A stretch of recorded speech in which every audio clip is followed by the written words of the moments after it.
it could be. So maybe it's a good thing it's Monday. So maybe it's a good thing it's Monday. Shit.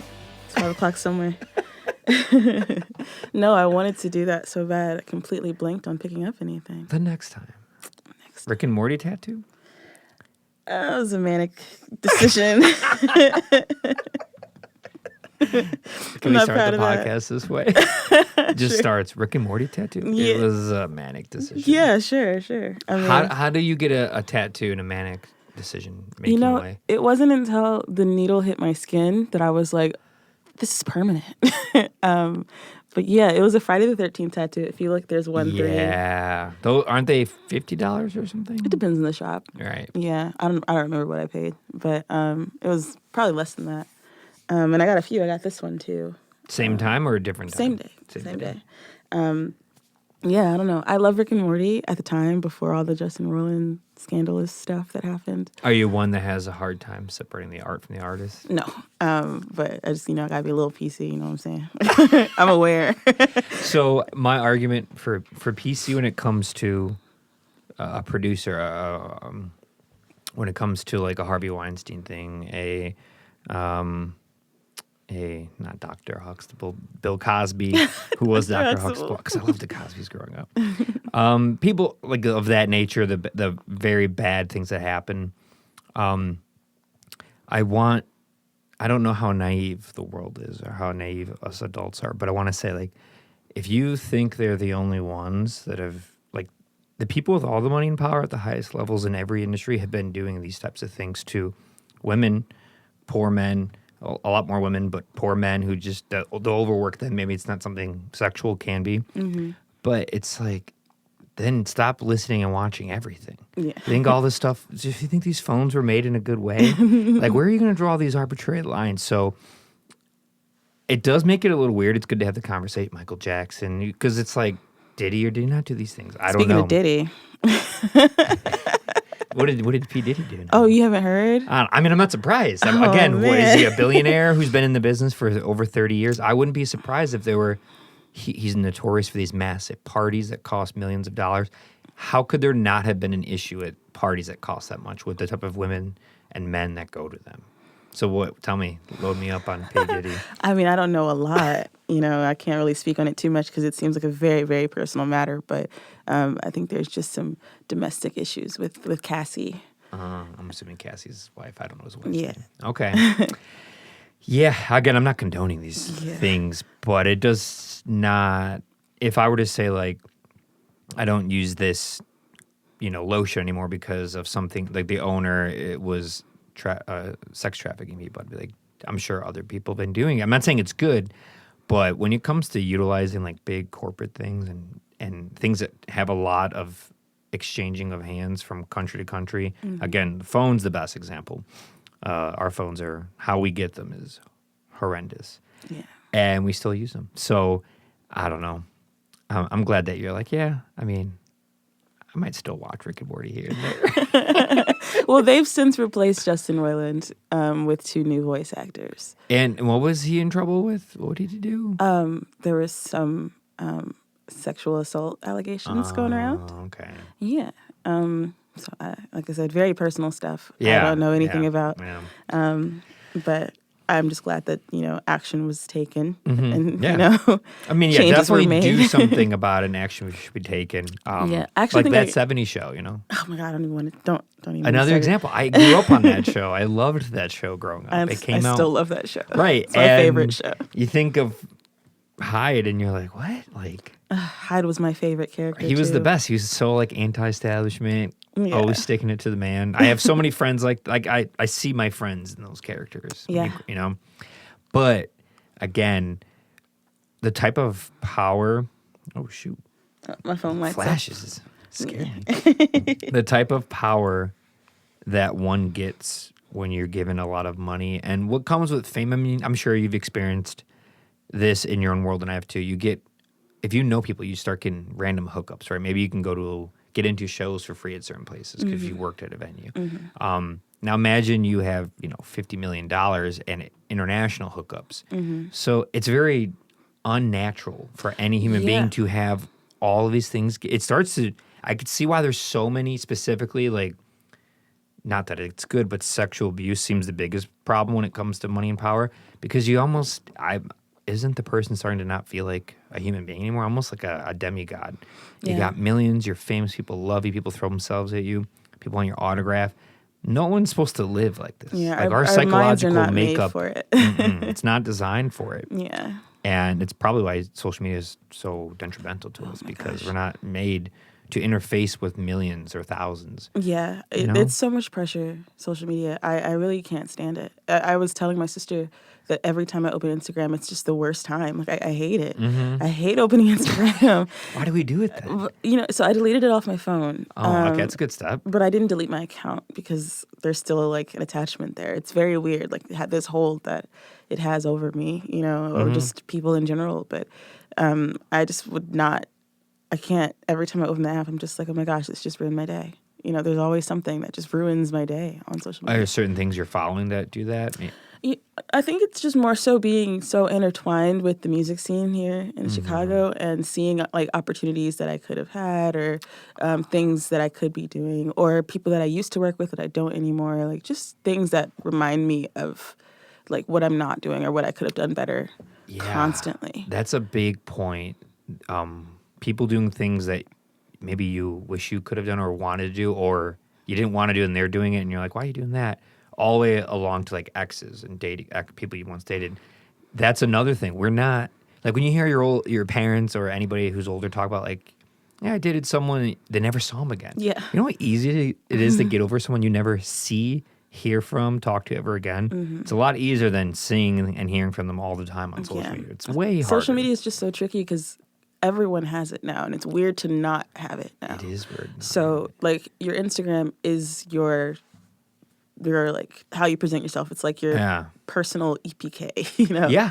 For those listening, electronic press kit. That's your EPK. If you work at a music venue, you know exactly what that means. Yeah. It is your little, like, that is how you present yourself, is the face of your social media, what it looks like. And especially if you're an artist of any kind. So it's really difficult to not check up on exes and see like what their life looks like now, or how it compares to yours now. Yeah, or it's dangerous. Yeah, it's just really hard. And not even just exes, but just people that are in the same industry as you, comparing yourself to them, you know, people you've worked with in the past or want to work with and aren't far off from working with, like, just kind of you constantly measuring yourself against other people, and it makes you feel so awful, because it's just the social climbing of it all, the numbers, the way that it feels like it's all like social currency is what I call it. It is. Yeah. It is a social currency. And it's really hard to train your brain not to get defensive on those things. Yeah. Like, I'm sure you're not getting like violently mad, but there's a part of your heart and brain that's kind of like just start breaking shit every time I open Instagram. I can't believe they're playing that shit. There's a part of you, the phrase goes, comparisons is the thief of joy. Yeah, when I thought about the word, I was like, well, I don't know. That word is like is the thief of joy. Yeah. And that was probably said way before social media. Now it's like you gotta amp up that statement and really not compare yourself. Yeah, it's really hard. And then, do you ever have a discipline with it? Just like post and ghost? Just like post, like if you're trying to promote something, post and get out and just don't. Yeah, so it's tricky because they have made it very hard to use Instagram if you don't have the app. So if I open it on my phone, like in Google Chrome or in Safari or something, it is the most complicated thing. But I kind of like that because I need that distance from Instagram. Yeah. But like if I get a really, really good video, I will post it to my story, but I don't really post on my main feed. So if I get a really good one, I'll post it really quickly, and then I'll just like delete everything and not check how many people watched it and nothing like that. Just want to share it because I want to share it. But they get you though, because if you're not active, you don't get as much push on your account anymore. It used to not be that way. I feel the opposite. I feel like the more I post, the less people are interested in me. Really? Actually, yeah. But like when I post just randomly here and there, I get way more interaction. Because I think people are just like, oh yeah, you know, what happened to you? Yeah, it could be different from what kind of account you have, and also, to be honest, men and women have very different experiences on social media. That's true. I hate to be the bearer of bad news, but social media for men and women, unless you're just some type of like elite, you know, supermodel man. But even then, it's so different from women. When I hear just every woman talk, I like to talk to them about this. And even my own girlfriend, friends, anybody, they will talk about like how many DMs, and I'm like, DM. It took me up until like last year to know what DM meant. That's how much I don't get them. Damn. I like it's the shorthand of it's like, what does that mean? Like, what? And I found out direct message, and I'm like, I don't. At best, I might get like one in a while from a band just reaching out the book. I didn't think anything of it, that people would just use this to randomly try to hit on you. Yeah. I mean, you're like, duh. What else is it used for? Day-to-day occurrence, you know. The idea. best one is from dating apps. People are like, I know you didn't match me, but I'm like, no, don't message me if I didn't match you. Dating apps are weird with that one, because I remember my days on them, and it went in this order from chaotic, from the least chaotic to the most, and it was like Hinge, Bumble, and Tinder. When it came to people sending you, specifically women, sending you to their social media because of like OnlyFans. And they were not interested. They weren't even, I bet you they had boyfriends. They probably weren't even on there for dating. They were just trying to get people to send to it. Because it'd say, I don't like dating apps. So some apps ban you for that now. Oh, they did it. It was so common. I was like, I started doing it doing it on purpose just to try to gather up how many numbers of people were doing this. It was not a small amount. It was a lot. Specifically on Tinder. Hey, I don't like this app. Like, make you almost feel bad. Like, this app kind of sucks. But I rather like Instagram message. Like, come check out my Instagram. So you click on it, and then of course there's like a link tree to an OnlyFans. You're like, of course. They don't care at all about talking to anyone. Yeah, the dating app. So I'm glad that they're getting on that, but yeah, there's a lot of banning going on for stuff like that. I think just because the apps don't want you promoting other apps within them, you know. Yeah, they don't care that it hurts people or messes with people's minds or hearts. It's all money. It's the same thing with Instagram. They want you on there. They want you scrolling. They want you, if you don't like Instagram as much is stuff. so boring. That's the thing. Like it really only is interesting if you are like within a certain community. Yeah. I think if you just have Instagram for scrolling, you know, it's just odd. Yeah. I think TikTok's more so for just casual scrolling. You know, but I wouldn't really be scrolling on YouTube Instagram. Shorts and the Instagram video stories, whatever has their own version of Shorts, they've learned a lot from TikTok in the last like 2 years. Stole the UI. They just started doing like the exact same thing. Yeah. And it's bizarre. I don't know what to do, because you can't live in a world where you're not on it if you're trying to promote things and be a part of any type of art, music community. But it's overbearing. It's definitely, you start comparing yourself all the time on accomplishments, on looks, on vacations. I mean, some of these people, holy vacations that they're always on. I've heard of people going on vacation, taking a ton of photos from different places, kind of look different, and then saving them throughout the year to post as if they went to like more places. That's smart. It's smart, but it's also like, why? Why lie? I heard of people doing that. I forget what it's called, but there's like a term for that, because influencers will do that with outfits. They'll just take a whole day and take pictures in different outfits all day long in different locations, and then that way they have like months of content. And wasting your whole vacation on doing that. I mean, if that's how you make your money. I guess if you're getting paid well. Yeah. And then you can go on another vacation at like the real one. So if this is funding your vacations. That's true. I didn't think about that. Yeah. If you have a 9 to 5 and you're doing that, then that's probably going to be a little taxing. So what is your plan with it? Just kind of you log it on a desktop or on your phone and Instagram post and get out? I mean, I don't post to promote really anymore. Okay. I just post on my story solely. And the only time I post on my main feed is when something else has gone on. So like when I filmed this with you last time around, like I posted that on my main feed, or like when I did something with this company called Midwest Music Deposit, like I posted that because it was something I did with them. Sure. So it's like stuff like that I'll post because it's a collaborative thing. But otherwise, I don't love promoting myself. I don't really love being perceived as much as it may come across. I don't like promoting myself either. That's why I promote other people. It works great. Yeah. I've accidentally, indirectly, promoted myself for years by just promoting other people. But it's nice because, don't worry, that's just some water. It's nice because a lot of people don't even know my name. It's just like the DZ guy because my name's not on there either. It's just always other people under DZ Records. So I get to kind of hide in layers, which is nice. I can't imagine just having like millions of followers and your full name is just there, and that's so easy to find information about you. I think that's the hardest part. I really am jealous of the model that like her did. You know her. Yeah, she's a great artist. Man, back when she was anonymous, I'm sure that was just bliss. Just being able to just create your music, post it, and not have people worry about you and who you are and what you're doing at any given moment, and not having to promote yourself. Just be all about your music. You know? I love that. I wish I would have done that. Yeah, she's a great artist. She's got some tearjerkers. Phenomenal artist. I mean, I was aware of who she was before she face revealed, just because I remember as a child I watched her on like little Star Search shows and little things that she would do. Yeah, she's been around that long. I didn't know that. Yeah, I used to watch her like go. She would go on her local news and like be singing and stuff. And I was just a big fan, you know, as a little black girl watching another little black girl. So I was very inspired by her when she was younger. That's something not a. Well, we can talk about what they do now in commercials because it's a correction, but it's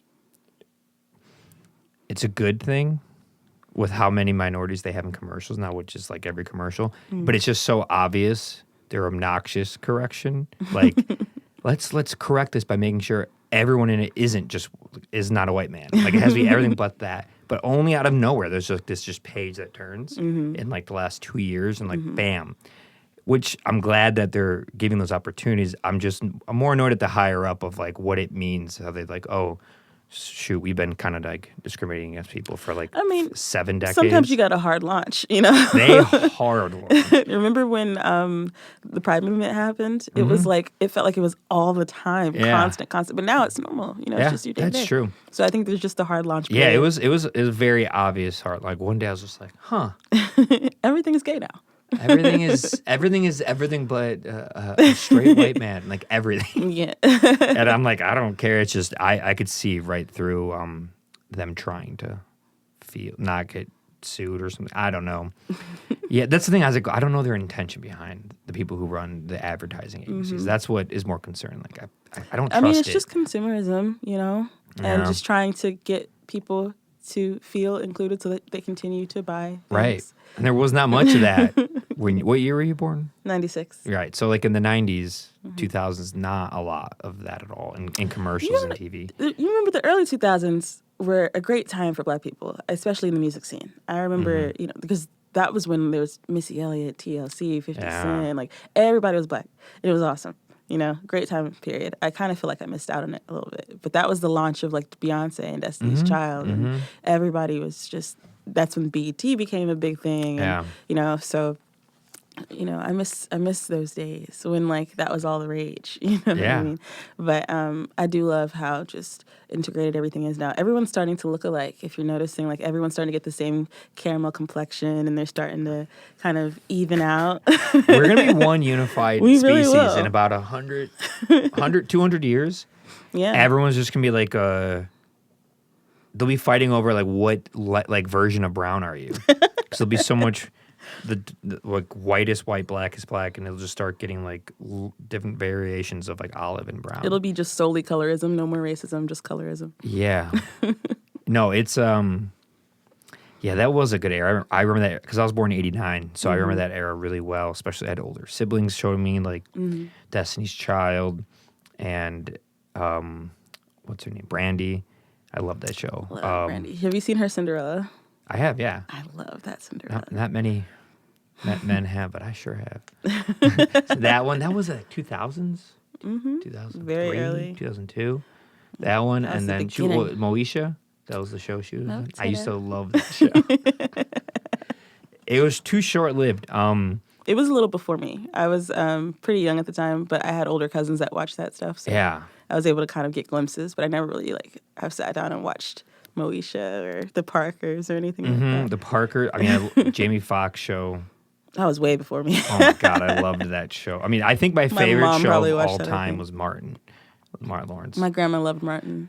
I'm like, your grandma. That show So funny. I used to watch it on UPN at like 11 o'clock on Saturday nights when I wasn't supposed to be. And it was just so funny because I can't explain it, but white family culture can be quite, I don't know, because of white standards is very sterile and having Vanilla. Yeah, it really is. And I'm half Mexican, so I had some spice in my life. But to have like a glimpse into like the black family home in these TV shows, I was like, they're having so much more fun. Like it was always just I don't know, the humor. I think it's really the humor, and I think I can't say for sure, but it seems like the humor stems from the suffering. Because it's the best humor. It's like the funniest people of all time have been all my favorite comedians. Have always been a black comedian by far. Bernie Mac. I can't speak on it. Chris Tucker, Martin Lawrence. I love these guys. Were so funny. D.L. Hughley. Yeah, I don't know. I don't know. What do you? I mean, you would know better. I don't know. What do you think? I mean, yeah, I think there's a little bit of performance art in it. You know, I think that a lot of the time. Black comedians were able to come up because white people ate it up. You know, they ate up the performance of funny black guy, he. You know, so I think that that's a big part of it.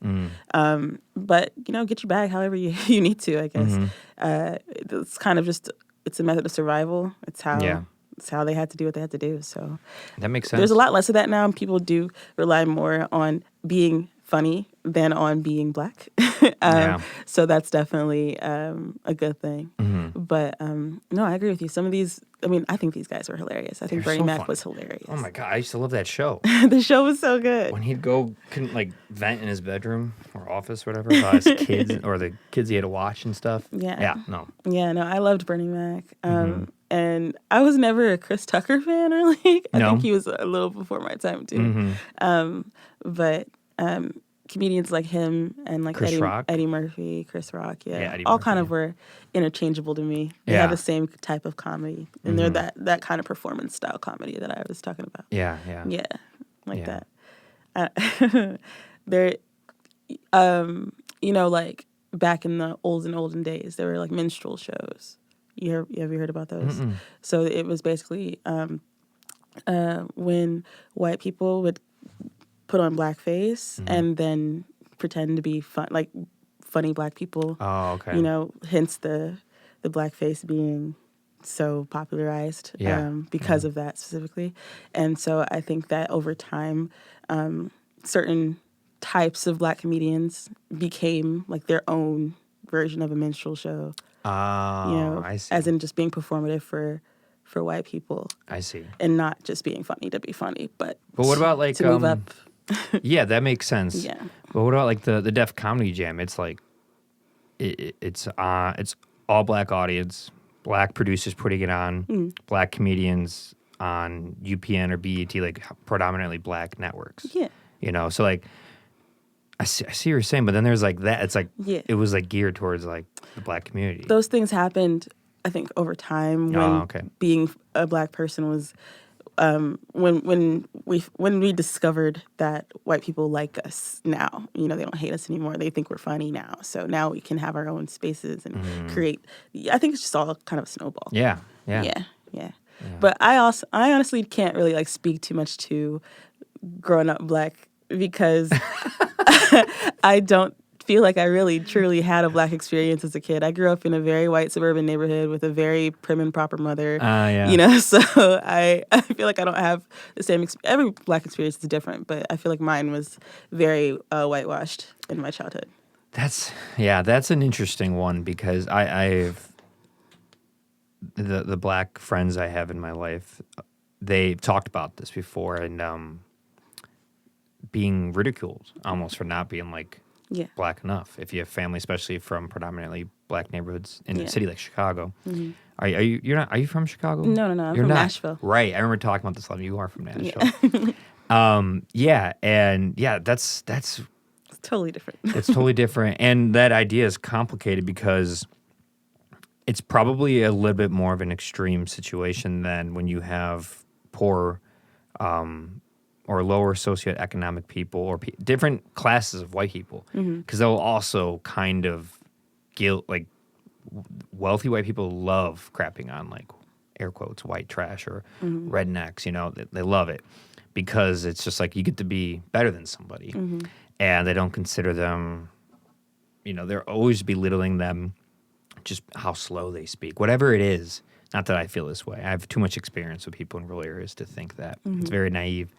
But I see that in like white community and even Hispanic community, and then the black community. I've seen it too, where it's like if you're not from where we're from, if you're not from the streets, then you're like, there's nicknames. There's like pretty rough nicknames. I'm sure you know what I'm talking about. And I'm just like, it's not me. I listen to it. I don't. I try not to say too much. I'd rather hear what people say about it based on their experiences because I didn't live it. But it's very real. Yeah, I don't know. I don't know what to do about that one. But because it's like it's probably confusing to be like being when you look at yourself and being told like you're not like us. It's like, but I am. Just because of where you, like, the geographical placement. Yeah. You know? Yeah, it definitely is tricky. Right. I mean, I grew up, luckily, in, like, an area where it was pretty much a melting pot of people. So we all were used to each other and seeing all kinds of versions of each other and things like that. But I definitely felt some isolation in my childhood for, like, the way that I spoke, especially. I didn't sound black enough for my black friends, and I was not white, so you know, that affected my white friends, and I don't know. It was tricky, but I don't know. I think every black experience is just different. We all have different experiences depending on where you grew up. It's a totally different world. Like my cousins and I have totally separate experiences. They lived more in harsher areas that were just, they had to fend for themselves a little more, you know. And I grew up in the burbs in Nashville, Tennessee. You know what I mean? And so it's just a totally different way of life and a way of seeing the world. So there's no one way to view it. There's not. I wish more people thought that way instead of having to throw you into a group. It's frustrating, especially when you move, like you've moved around, you've been around different places, and you go, right, and you get older and you find yourself at different groups and different scenes, and you're like, why do we like, you can generalize a little bit. You can prejudge the situation a little bit, but only like you shouldn't go too far with it. Maybe like just whatever naturally happens. You might see someone who's really tall and be like, oh, he probably played basketball. Like you can, those things happen.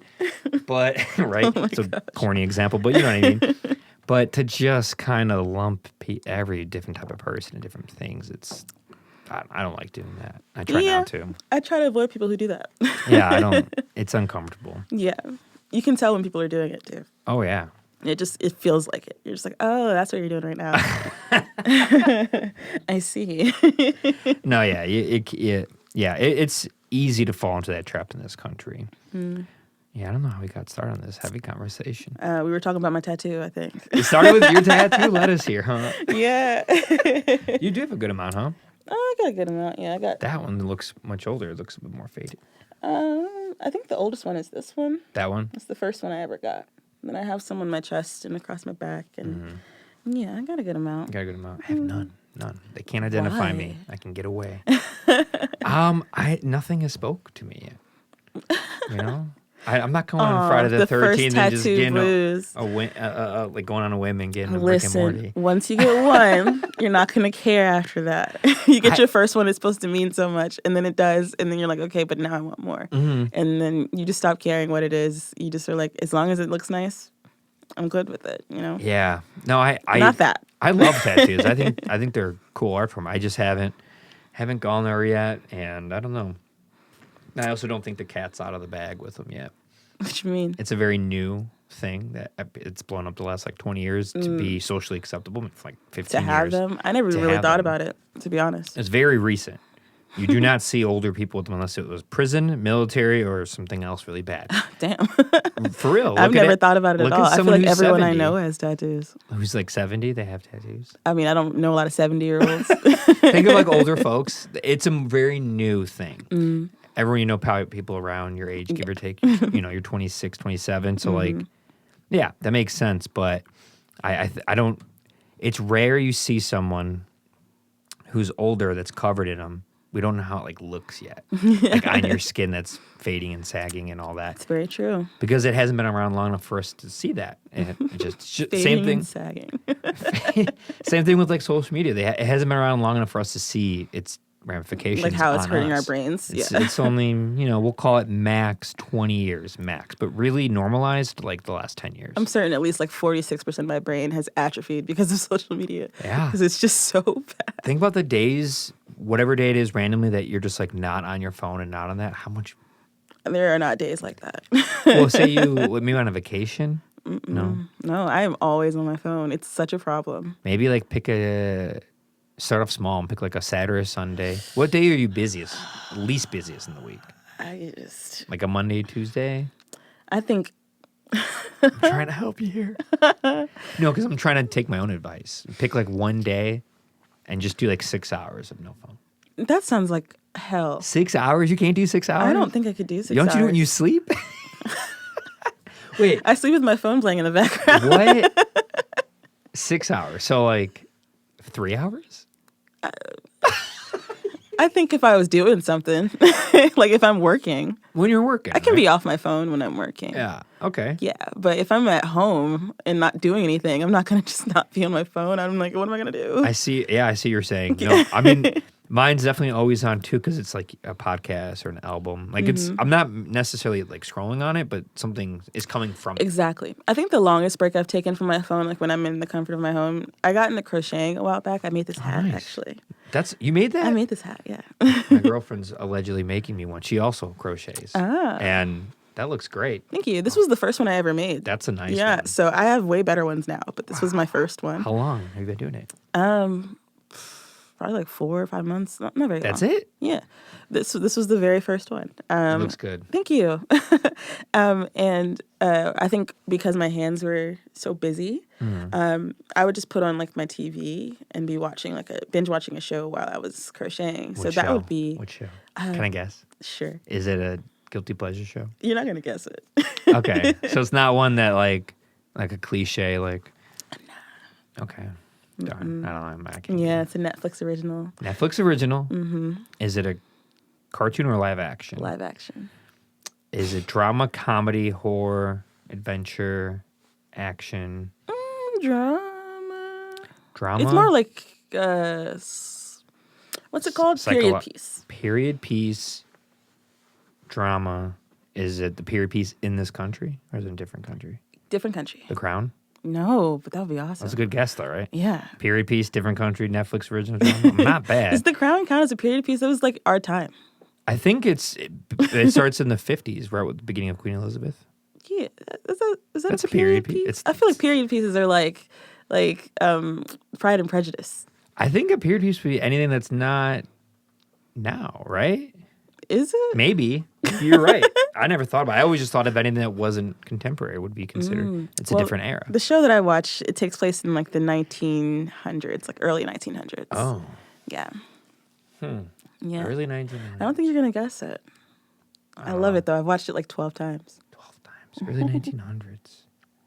I have no idea. What is it? It's called Anne with an E.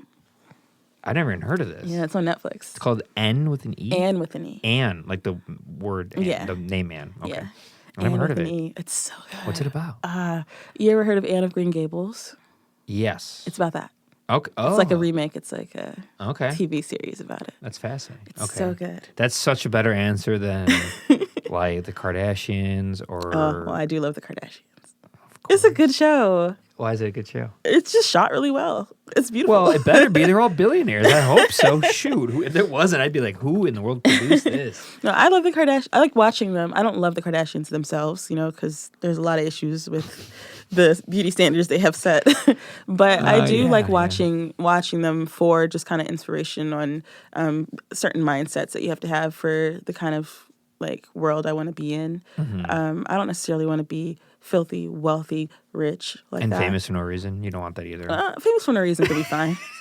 I'd be cool with that. It's a lot less work the for mental me. psychological damage it must be to be famous for no reason is gotta be bizarre. I mean, And not just famous, because some people are famous. They are like mega famous, like Yeah. beyond Yeah. top level famous. I feel like there's a level you get to where you stop caring, and the Kardashians have managed to continue to care Yeah. throughout the entire process. And I think that takes a lot of mental fortitude. Like, it's really hard to just be on top of That's everything crazy. all the time. Yeah. I mean, I guess like you could respect that. Yeah. Right? So I think that's why I enjoy watching them, because they're so business minded and they're so focused on just growing their businesses and being businesswomen. And, the same with Selling Sunset. Have you ever watched Selling Sunset? No. It's I think the Kardashians honestly stole from Selling Sunset, like Really? the way that they shoot it. Is it superseded? Is it before it? Yeah.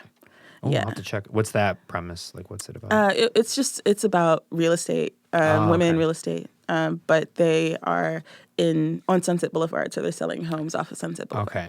And it's just super wealthy, filthy rich people like selling to super wealthy, filthy rich people. Yeah. And it just keeps going and going. But it's shot so beautifully, and these women are such, like, they've come from nothing, and they have built themselves up and now have all of this wealth. It wasn't just like daddy's money type girls. Like These Kardashians?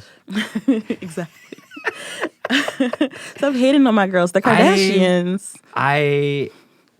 The Sunset thing sounds interesting. I need to check that out, and I need to check out at least a couple episodes of the Kardashians before I judge it as harsh as I have there are to. things to like about it. It's not as superficial as it seems. Like, Okay. it really, there are things I love about the Kardashians, the show, in that it really represents just like being business minded, like focusing on your goals, like trying to be better. And then there's some drama thrown in, so you're gotta have kind of drama. So you're kind of sucked into the world. Is it improvised, or do you think it's written at all? No, it's not written. It's definitely not written. Mm-mm. At the end of credits, does it ever say writers? I don't think so. I'm gonna look for that because you'd be amazed what shows are written. No, I think Selling Sunset probably has some moments that are written, but I don't think the Kardashians are written. I think they authentically just have crazy ass lives. Oh, I believe it. Yeah. There's no way they don't have crazy lives. Yeah. I mean, they were in this place that is. Yeah.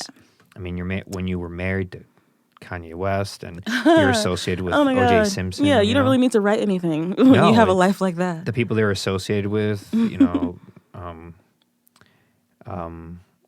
Jenner, the Jenners, like that. The whole thing. The whole thing is like so out in the open and so loud and so epic. Yeah. Good or bad, it is what it is. But yeah, I don't know. I would never want to be like that. Yeah, that's so the thing. I don't want to be like super much. wealthy. I've never had any desire to just be like bleeding money. Like, I feel like I'd feel really guilty. I feel guilty. I got recently, so I told you I'm moving soon. Mm-hmm. And I got approved for 2 different houses. And are you buying a house or renting a house? Okay. And one of them was massive, literally huge, and it had 3 bedrooms and an extra room in the back, like a sunroom that was huge as well. And I just was like, I'm one person. I am not dating. I have no kids. Like, But why would party, though? I don't have friends. Friends. I don't believe you. I don't have friends. You don't have friends? I don't have friends. What do you mean you don't have friends?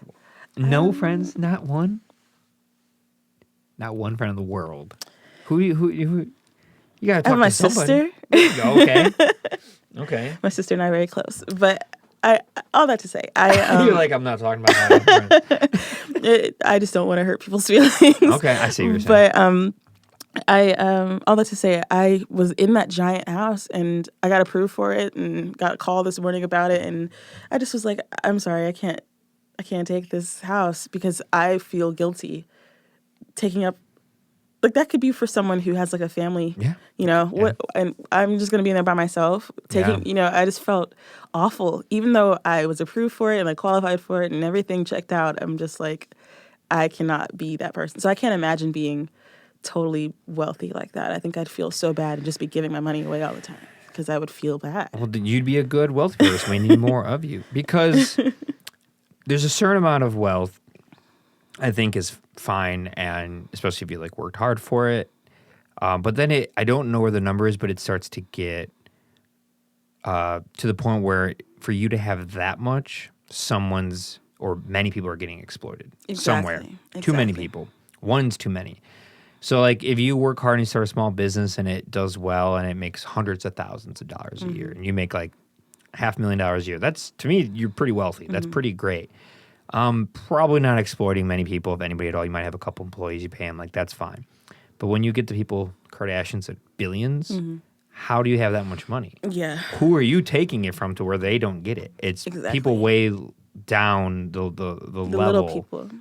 Yeah, people making the clothes, people making the makeup, people mining the chemicals and the Just so minerals they to can make the makeup. Just to eat. And the Kardashians, like not the Kardashians themselves, but like people at that level of wealth are just they have excess and so much. And other people are just trying to get food on their tables. And I just can't imagine being in that position. I would never be okay with myself. You don't seem like someone who would just be in that position. No. By your perspective, by your attitude, like you saying I'll never be rich. No, I'm saying you won't allow for it, right? You're just like, I'm sure if you seem like someone based on what you just told me, that if an opportunity arose and someone maybe you had an idea or some type of product and a company, a venture capitalist company, said it was worth $100 million, and you were able to sell it for that, and since you're the sole owner, you'll get like all of that. And after taxes, you have like $60 million. You strike me as someone that probably try to do something decent with that much money. So they could maybe start another business where you can hire some people and have them give them an income. Man, first thing I would do is hire a lawyer because I would not know what to do with all that money. A good lawyer and a good accountant. Yeah. Someone I could trust too, because I heard about so many cases of accountants just like stealing money from people. Oh yeah. I need like an accountant I could trust. What you need is an accountant. I'll just get an accounting degree. There you go. Become your own. Hire a sister. Myself. There you go. Become an accountant. No, you get an accountant that you hire 2 lawyers, one that checks on the accountant and the legalities of their transactions, and then a lawyer who they all check each other. Right. You get this trifecta of all of them checking each other. But they can't ever communicate with each other. No, you can't let them know that trifecta is happening. Yeah. Yeah. That's a good idea. Because otherwise they'll gang up and take everything. No, I definitely...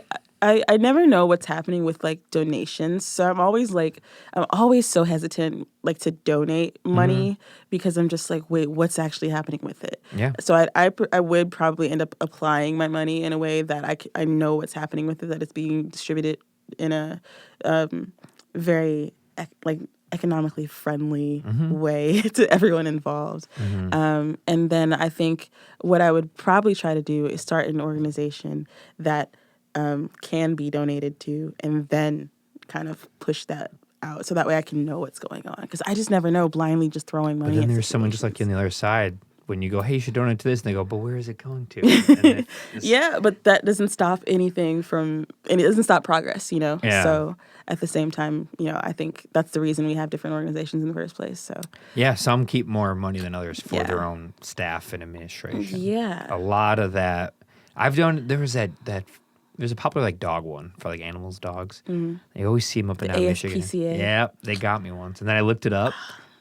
What, you know something about them? I know some stuff. Well, I'll tell you what I found out. You tell me how much more you know. I just saw that like 83% of it doesn't go to anything but like their own administration. I was like, what? I've heard similar. 83%. I mean, this was 6 or 7 years ago, so it could change by now.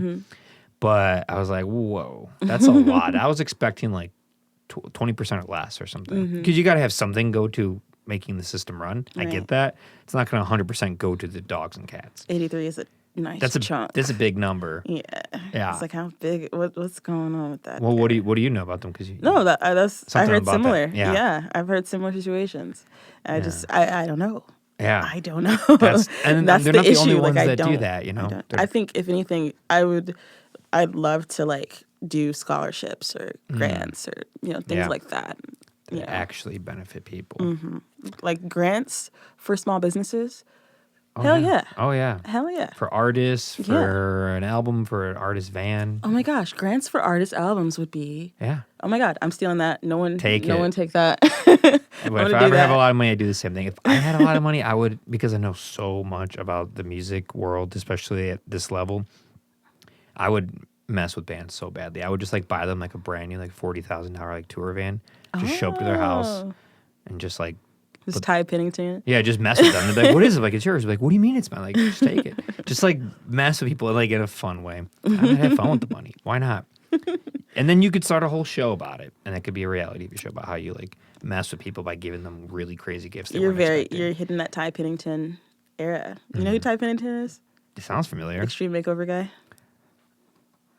You never watched Extreme Makeover Home Edition, where he would like go and redo people's homes? I've heard of it, but I think I know what you're talking about. Yeah. Yeah, he's got a little bit of the spiky the whole hair. move that bus guy. Yes. Yeah. Okay.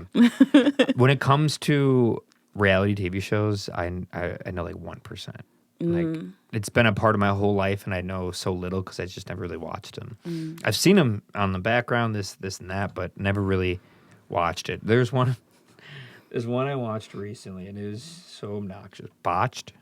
I would never watch that show. Oh my God. I probably would get sick.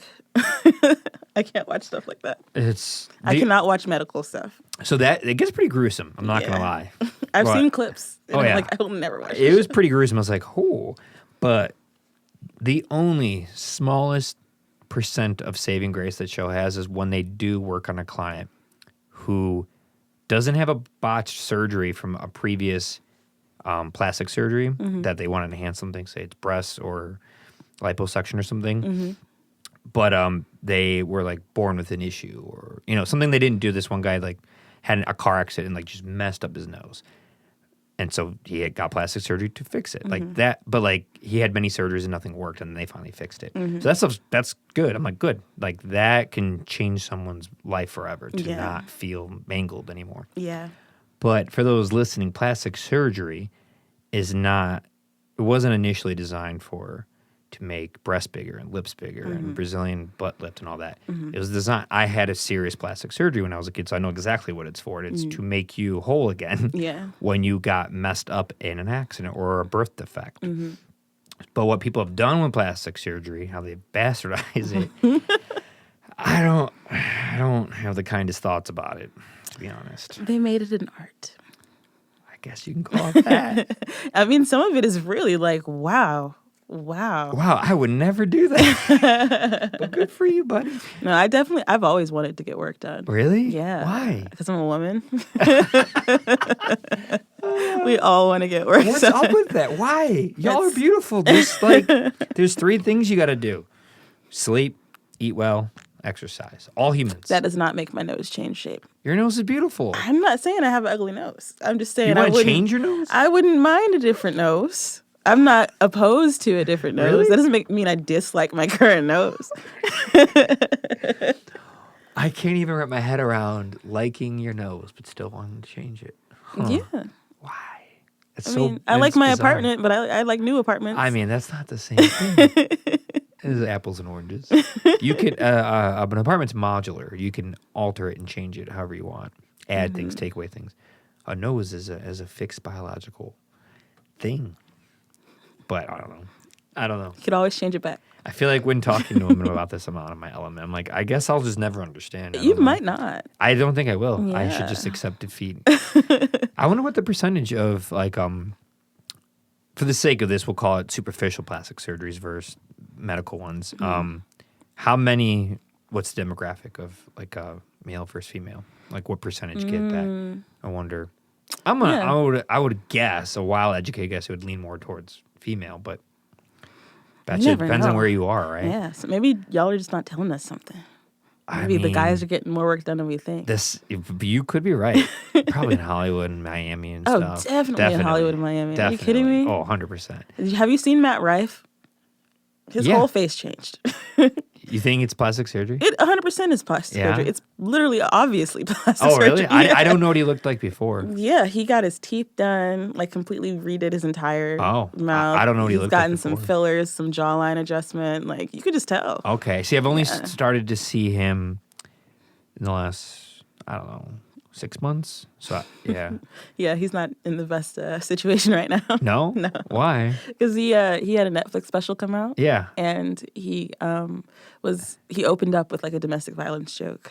And I guess that was a problem because the majority of his audience is women, and the main reason that he is as popular as he is because of women. And his whole Netflix special just seemed to be bashing on women. Yeah. See, I saw the special, but I don't know the foundation. You watched that special? I just watched like all of them, so I have an idea of like what's going on. Why? I just would never. Why? Well, I'm not really a big fan of comedians. Like I mentioned, like I'm not huge on comedians. But yeah, no, I know that he's in some some pretty hot water right now. Because boil over. And then he people were outraged about some of the stuff that he said, and so he posted on Instagram on his story, and he was like, to everyone that's offended by my video, here's a link to my apology, and you click on it and it's a link to special needs helmets.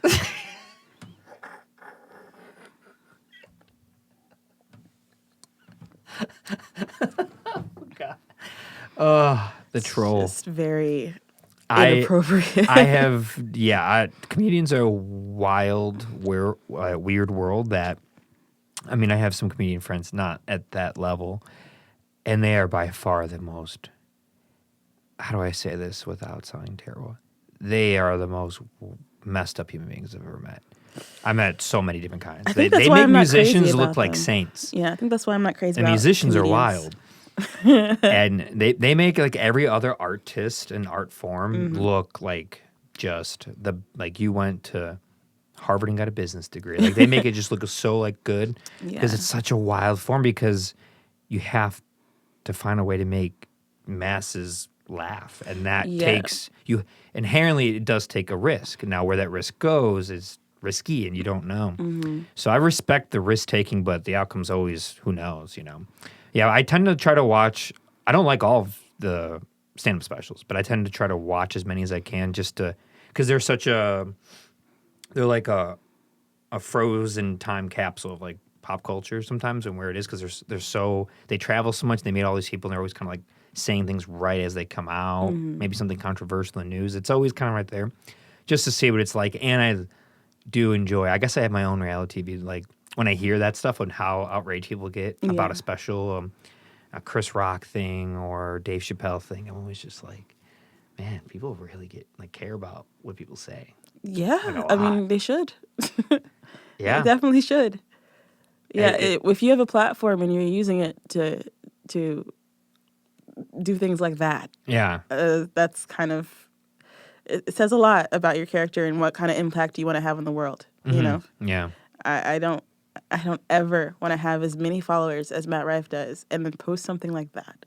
That is probably the most disgusting thing I've ever Yeah, he probably could have it better. I would, if I were him, I still would have made a joke out of it, but not that kind of joke. I would have said something different, like an apologetic but funny way, Because like, what else can you do? It just was so distasteful. Huh. I have to look. I didn't know about that. Yeah, I just can't imagine having so many people follow you and having a platform like that and being that way, like it just blows my mind.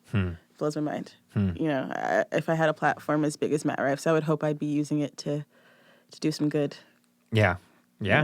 I don't think a lot of comedians do very much good I with their platform. I think that's why I don't fuck with I don't fuck with comedians, because I don't find them funny. I think when you are trying to be funny, it makes you less funny to me. Yeah. I don't know. Now, what about like more mid-tier ones that aren't so famous and they're just kind of... Well, I do like comedians like those. Like Curtis Connor, for example. I love Curtis Connor.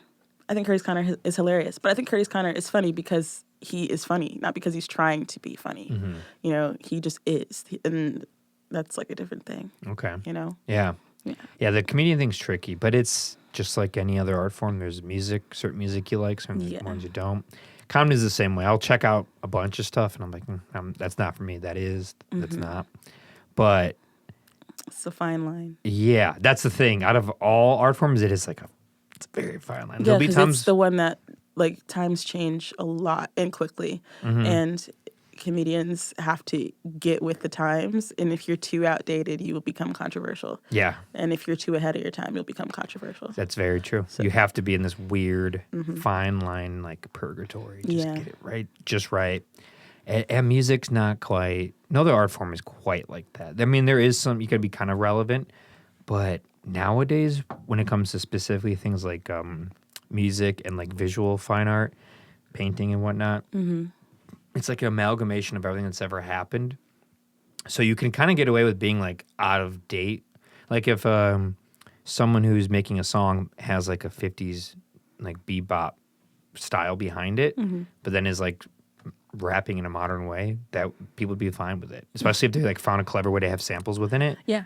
you know? I think that's why Kanye got so big. I mean, he did so amazing with using samples from older songs and modernizing it in a way that was ahead of its time. So it's just like right on that line. It's perfect. Yeah, music can be. It could be because you. Not that I support Kanye. I'm not giving. I'm not doing. He's a complicated one because you know what's funny about Kanye?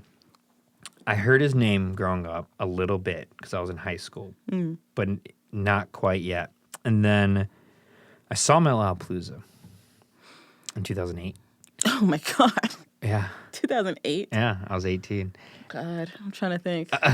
You were 12. Oh my God. And that was crazy. Right? Camp Rock had just come out. Yeah, what else? It was it 808 and Heartbreaks? Is that 2008? I don't remember. But anyway, but when I saw his video of him at the Grammys and how he like messed with Taylor Swift, I was like, this guy's kind of a jackass. He's kind of rude. Yeah. Like really, why is he doing that? Yeah.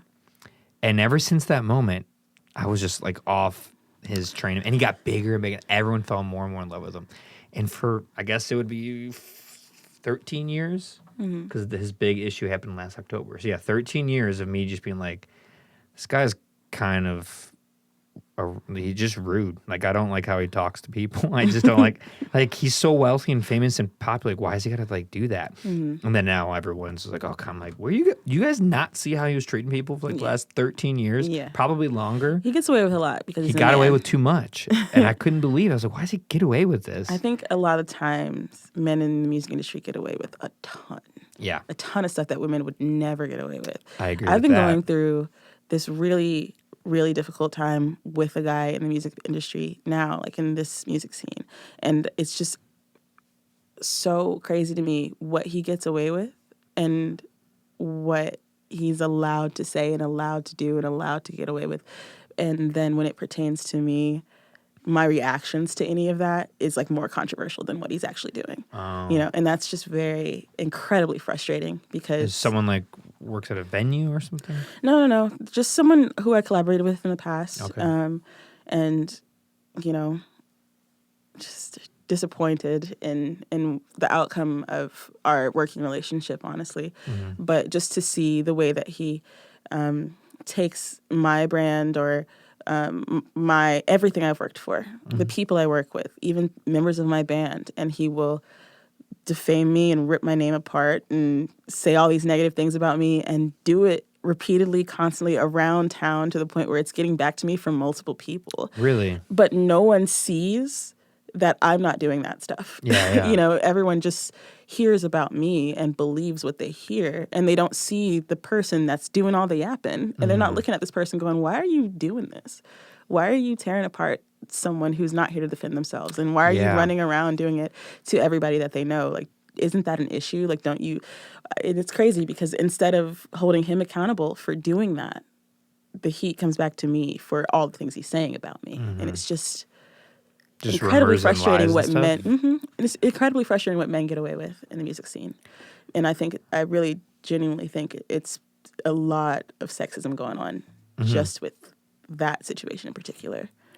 You know, why would he just make up? Like, why is he just making up stuff? Just jealous or something? I don't know about that. I don't think he's jealous, but I do think that I think that I am often, and not just me, but women in the music scene are very often put on a pedestal and expected to be a certain way or act or behave a certain way in this scene, you know. And I think that he and I and some other friends, we had a time out together one night, and it just didn't go the best, you know. And I was not my best self that night. And I think that when people hold you in a pedestal, like put you up high like that, they don't expect you to be a human being or ever make mistakes or ever do anything wrong, ever. And then when you show that you're a person and you're not just this idea of a person, I think sometimes people will paint you as what you are in a moment and not who you've been to them this entire time. You know, I know for a fact that I was an amazing friend to this person for a very long time. And not just this person, but all of our communities that we share, because we shared a lot of people. And I know that I was good to my people. You know, I treated them well. I treat everyone.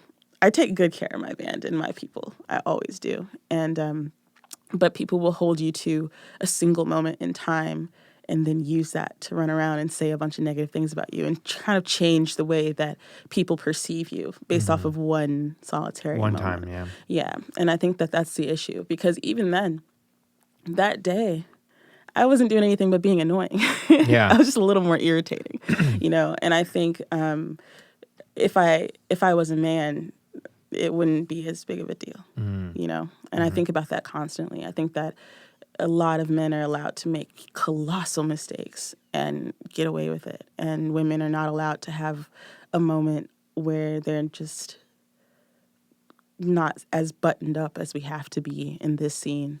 We're not allowed to have a moment, you know, or a human moment. Yeah. And it's just very frustrating that people will not allow you to just make mistakes and move on from them, but they will hold you to the mistakes and like change the way that people perceive you off of those mistakes. It's just been a very frustrating process, you know, hearing things about yourself that you didn't even know. It's just like, oh, really? Like, Yeah. I didn't know I did that. Yeah. I didn't Just big old rumors. know. A lot of them. That's terrible. It's constant, and it's discouraging. You ever reach out to this person, like, can we talk about this? Like, why are you doing that? No. That person would not stop reaching out to me to the point where it became a situation I was considering like legal. Oh, wow. Because it was just too much. It was constantly, hey, how are you? You're not responding to me. Why aren't you responding to me? Can we meet up? Can we talk? Can we do this? And I'm just like, I have every right to not speak to you. Stop trying to force me to. They even went so far as to try to go over my head, like to force a meeting with me by contacting my employer and asking my employer to have mediation with me. That is crazy. Whoa, that's a bit much. It's crazy. And it wasn't the first time. It was the second time. I had already lost a job because of it. Oh my God. So this was the second. Wait, you lost the job because of it? Yeah, I lost one of my jobs because this person was relentless and was constantly saying all this negative stuff about me that it got back to my employer. And they were like, listen, we don't want to be a part of whatever you got going on. And I ended up like losing that job. And then I got another job. Everything was good, peaceful, and this person started showing up at my job. And just it became a thing to where I was like, do I need to consider legal action at this point? Because they are actively trying to mess with me and my reputation. And are they like upset, like in love with you, obsessed with you? I can't speak to that. I don't know. Why else would you go that far unless you're just, I'm not saying that's an excuse, but that's. I think it's because I refused to have a conversation. I have every right to not speak with someone who I know for a fact is actively defaming me. Yeah. I have every right to be like, no, stay away from me. Yeah. Get away from me. Yeah. And they are not respecting that boundary. So I think that it's infuriating for them that I'm not engaging at all. And I'm just like, you are gone, deleted from my life. Like, get away from me. And so they just continue to show up to places that I'm at in the hopes of cornering me, in the hopes of getting me to talk to them and forcing it to the point where they are texting my boss, asking me for a meeting. That is crazy. That is crazy. That is crazy behavior. That's not good. Yeah. It's so much. And then that does require legal action. It does. And sadly. Yeah. And it affected that job too, like in a very, very negative way. And it got to the point where I was getting screenshots from my own band members of this same person reaching out to people I've worked with and asking them questions about me and asking them why certain things happened in my personal life, like just being so invasive with my own life. And it's just so much, you know, and it makes me, it's definitely discouraging to just be constantly under attack like this. You need to take care of somebody Friday? You can fuck them up for me, you know what I'm saying? I know some people, all right? But it's hard. It's hard because this person has more clout than me. And so whatever they say about me, people just believe. And it's You just gotta been a tell me very who this is frustrating off experience. mic. You gotta tell I don't think you've had them on, thankfully.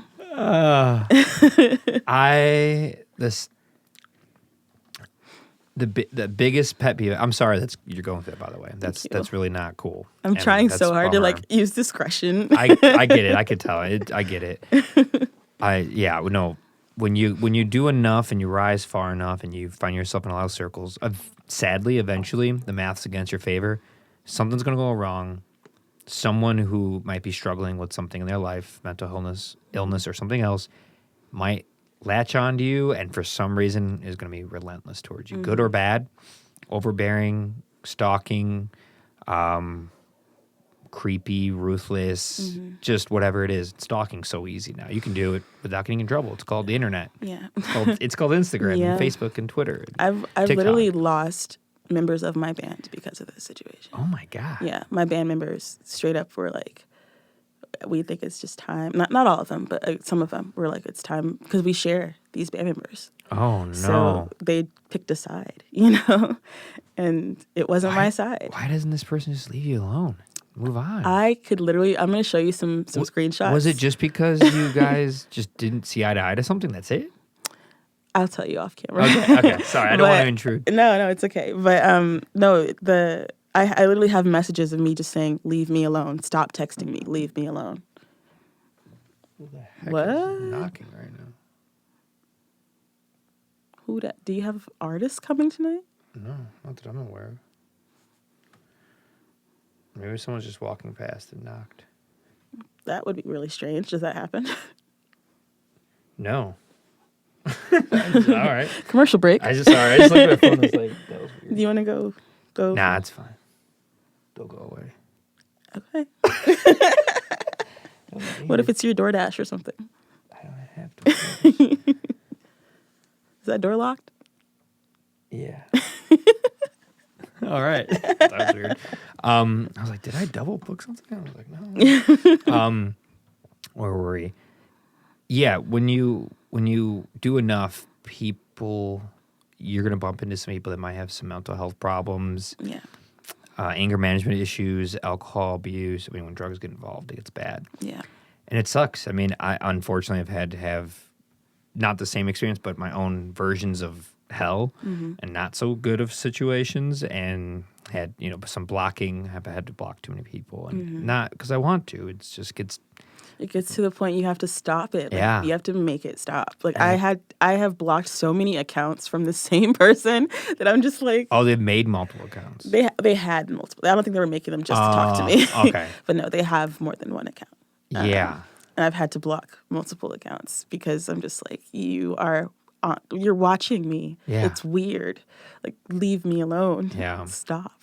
It's just strange. It is strange. And I think because I'm a woman, I am not believed when I say this is what's happening. And it's very, very frustrating because I sat down with each of my band members and explained to them the situation, and still they left my band and went to go play with this guy, And, whatever other factors came into them deciding to do that, maybe because this guy's more active, maybe because he has more clout. It could be a number of things, but it doesn't make it less disappointing to me, that I am being literally harassed and constantly am being attacked, or feeling attacked, I should say, by this same person.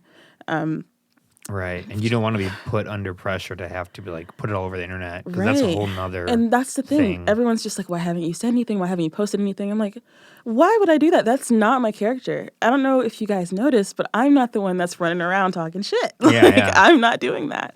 It should be very obvious who is the issue here. And it's the person that's doing all of this. It's the one that's doing the most and acting the most and saying all this stuff when I'm not around to defend myself. Yeah. It's crazy to me. And I genuinely think that if I was a man, this would be a whole different story.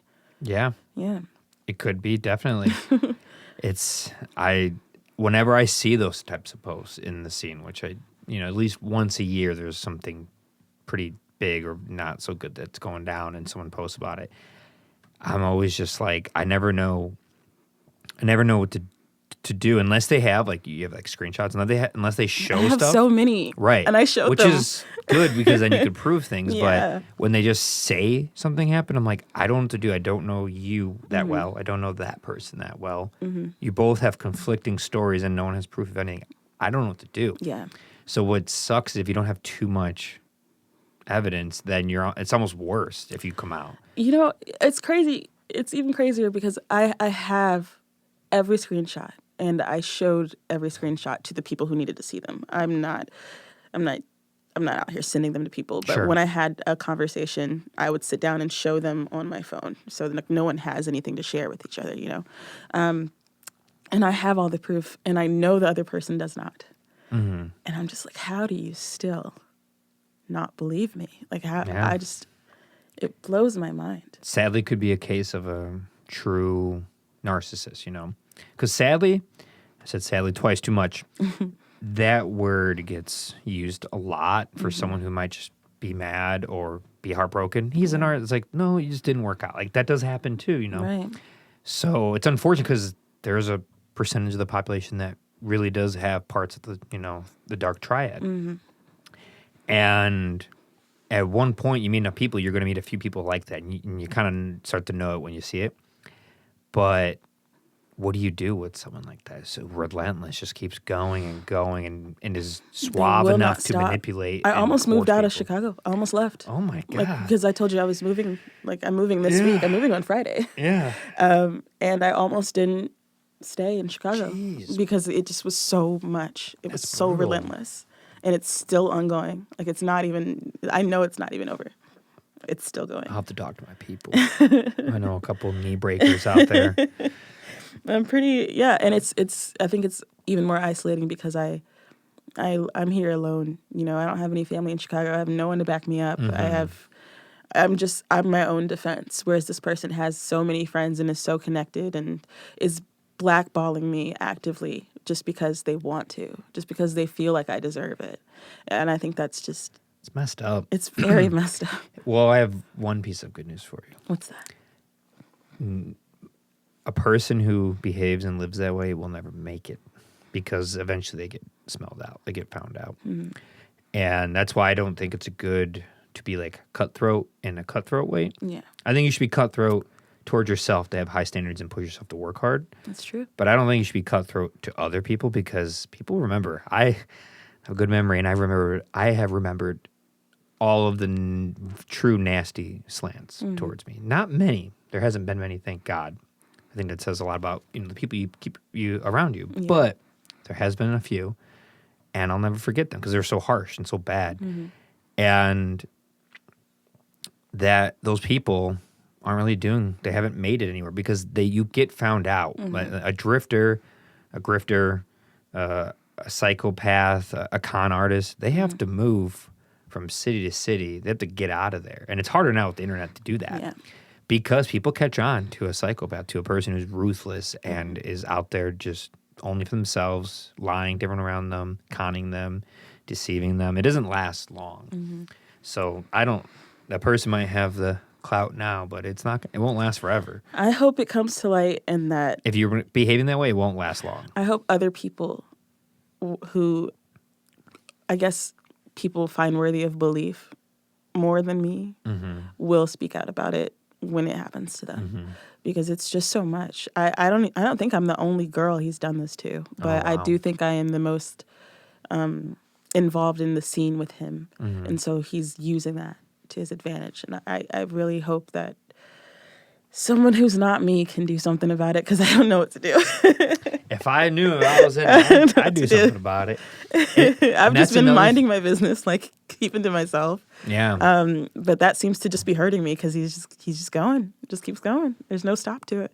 And it's a lot easier on a physical level, usually when men do it down to women. Exactly. And on a physical level, not that you're lower than us. Because if someone has tried to do some conny stuff to me, like pretend to work for me and go to shows. Shut up. Oh, yeah. And That is crazy. Oh, yeah, this person sucked. But this person there's I couldn't even say it on this podcast because it'd be too many names. This person was ruthless, truly unstable. Wow. And one time, I was trying to be nice to this person. There's a guy, and he went on dates with people I knew, then sent photos of them together to me, like while they're on that date without them knowing, like trying to like fall, like, look who I get to go, like lying. And I contacted the person around, like, this person's sending me photos of you guys. I think he's just going out with you to get a rise out of me. Because why else would he send photos to me of you guys like in photo booths and like hanging out and like having a romantic time? That's very strange. Yeah, that's really and weird. I wasn't like kind of friend with him either. It wasn't like, hey man, I met this girl, check her out. It wasn't like that. I don't talk to this person. He's just sending me stuff. Very weird. But I had to call him out one time and I had to scream at him and I never saw him again. But like I'm a guy and I'm not like the smallest guy. I'm not the biggest guy, but I'm not the smallest guy either. It's different. I'm not really scared physically at all. I hope no one knows how to fight well, but I'm like I'm not that scared. So I will have not too much of an issue raising my voice and like threatening something. Yeah. Luckily, I'm not scared of him either. Yeah. I'm bigger than him. Yeah. I can take him in a heartbeat. Him and his bitch. Dang. Listen, I got your back.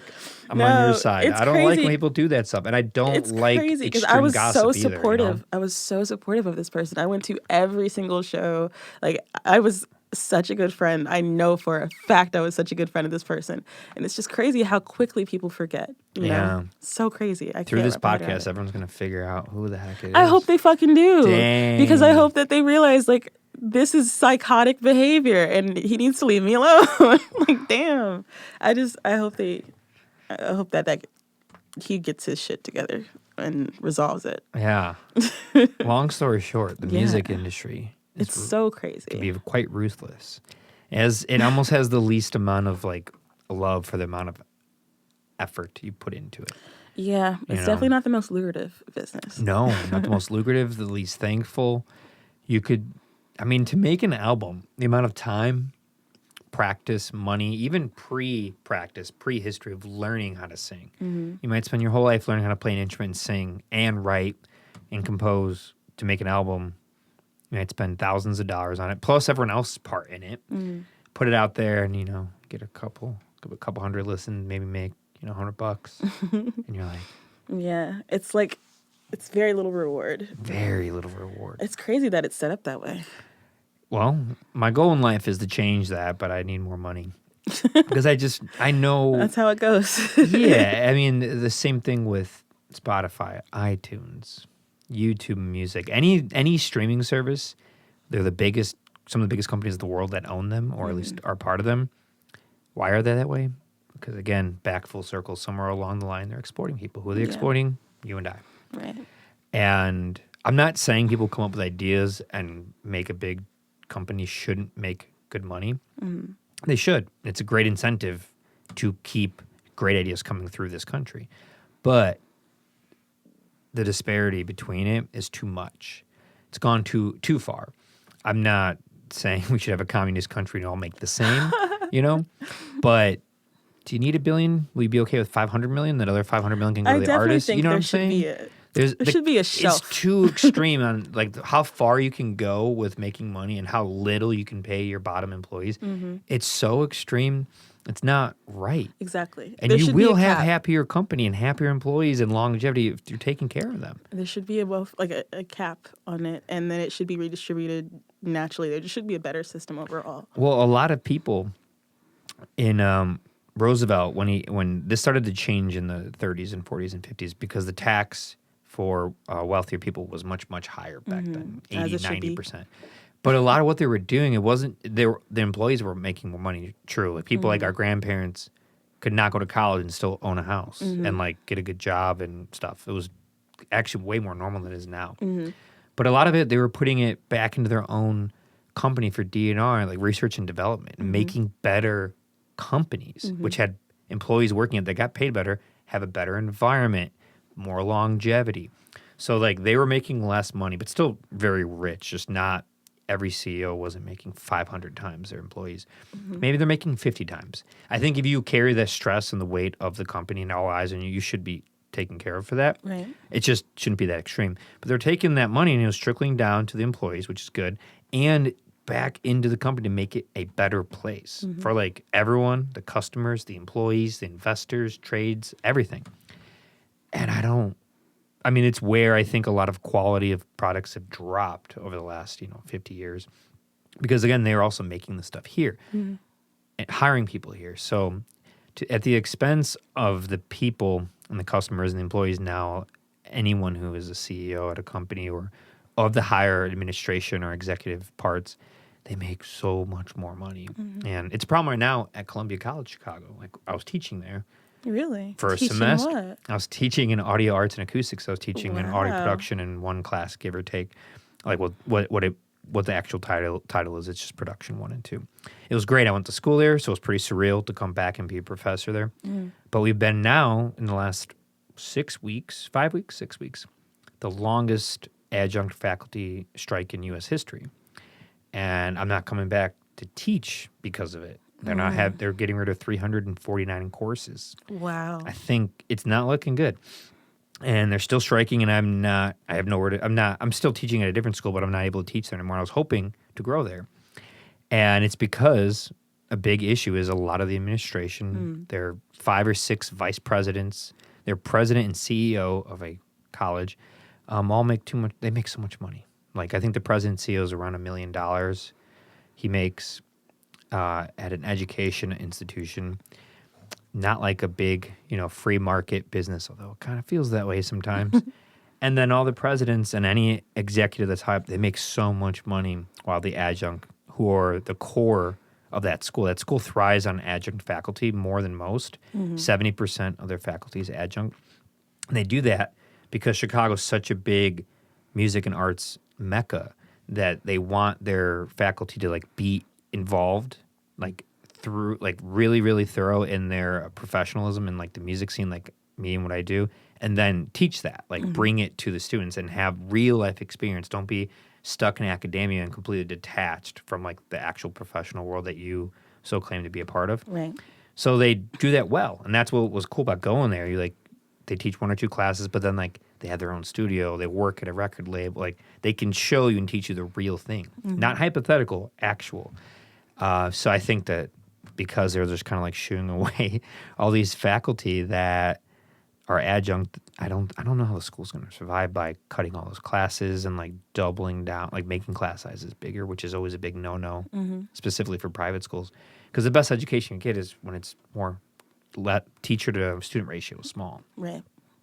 So that's a big problem. It's been like all over the news, people picketing up and down Michigan Avenue. It's been going on for like 5 weeks. I had no clue. Yeah, the longest one in history. Wow. Yeah. So many strikes going on. Yeah, it's because people are finally waking up like, why are we being paid so little Exactly. to do the work? Like we're doing the real work. We're on the ground, Oh my front gosh. line. I felt that way back when I used to be a behavioral therapist because you'd have a supervisor above you who would just create your lesson plans as a behavioral therapist, and then you as a behavioral therapist would actually have to spend 3-hour sessions with these clients and implementing the plan. But the person who made the plans probably sat down for like 45 minutes and made it and then gave it to you to do. And you have to implement that plan for 3-hour sessions over the course of an entire year. And then like multiple times a week at that. So you're just doing all of the work. Yeah. And all of it's just, it feels like you're making pennies on the dollar essentially for just to be doing everything and having that person that's above you making so much more, like literally like 4 times as much as you. Yeah. Is that what you went to school for?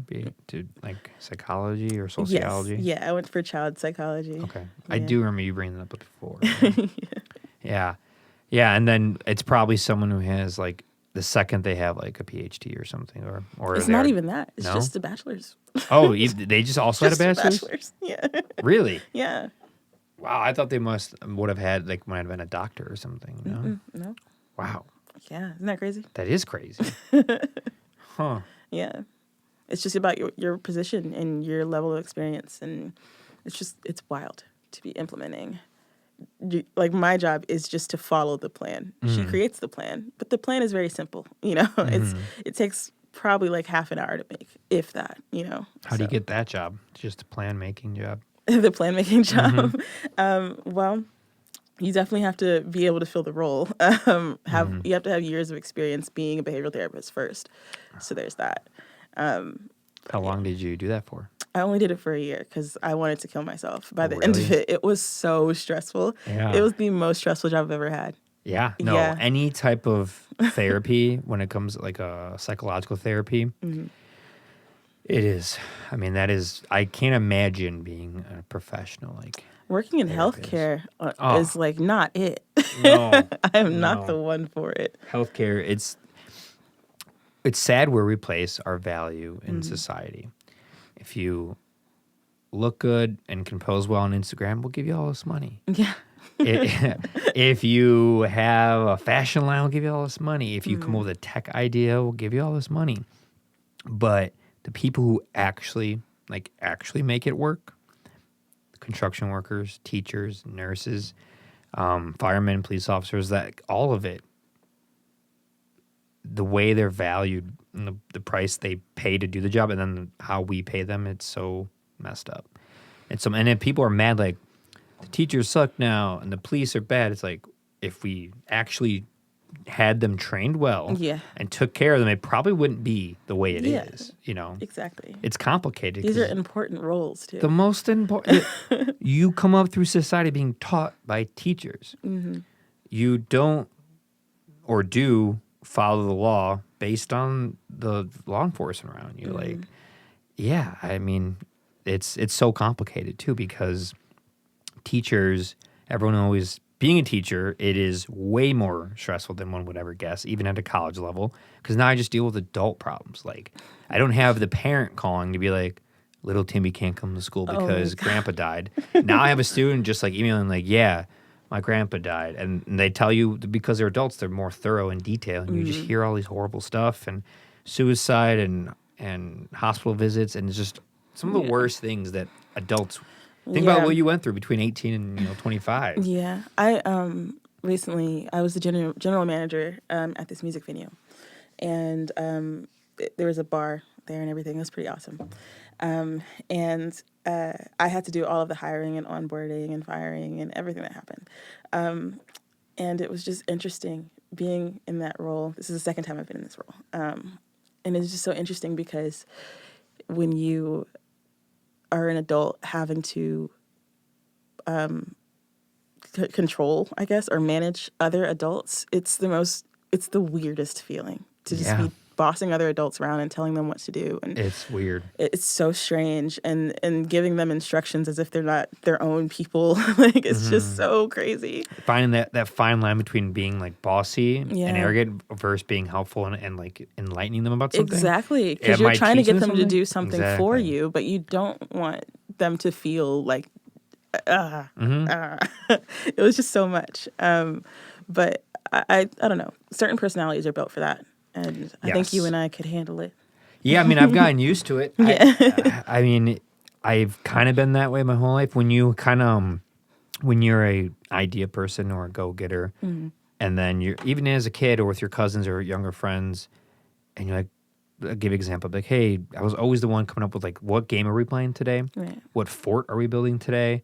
Where are we riding our bikes today? Like, for some reason, other people were not doing that, so I would do it. Yeah, natural leader. Yeah, and just tell people, like, okay, we're going to go here and then there. Let's build this fort. We can use this material. Or when someone else asks, what do we do? And everyone just looks at you. Yeah. And it's just like, when did I become in charge? Yeah. Who assigned me this role? Absolutely. But it's like, it's that natural leadership. And those are the people that have managerial skills. And but then you got to learn that, because the psychology of explaining stuff to adults, especially when they're older and have qualifications and college degrees, you got to be really careful. It's a great way to start a feud. Exactly. Like, and that's one thing I was so concerned about, because I just did not want anyone to feel like they were being spoken down to ever. There was people I was managing who were older than me and more qualified than me. And I'm just like, I don't feel appropriate telling you what to do. Like, it can be awkward. Yeah.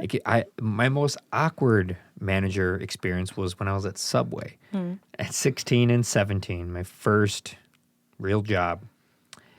And eventually they made me a manager after a year. And the people that, I mean, I'm 16, 17, you expect me to work there, right? But I had some ex-convicts, a lot of them. They were like 35, 40, 45, tough people, all dudes that were ex-convicts. And it was scary. And I had to like tell them what to do and how to make stuff and how to manage the money and what they should and shouldn't do, sanitizing the trays and stuff.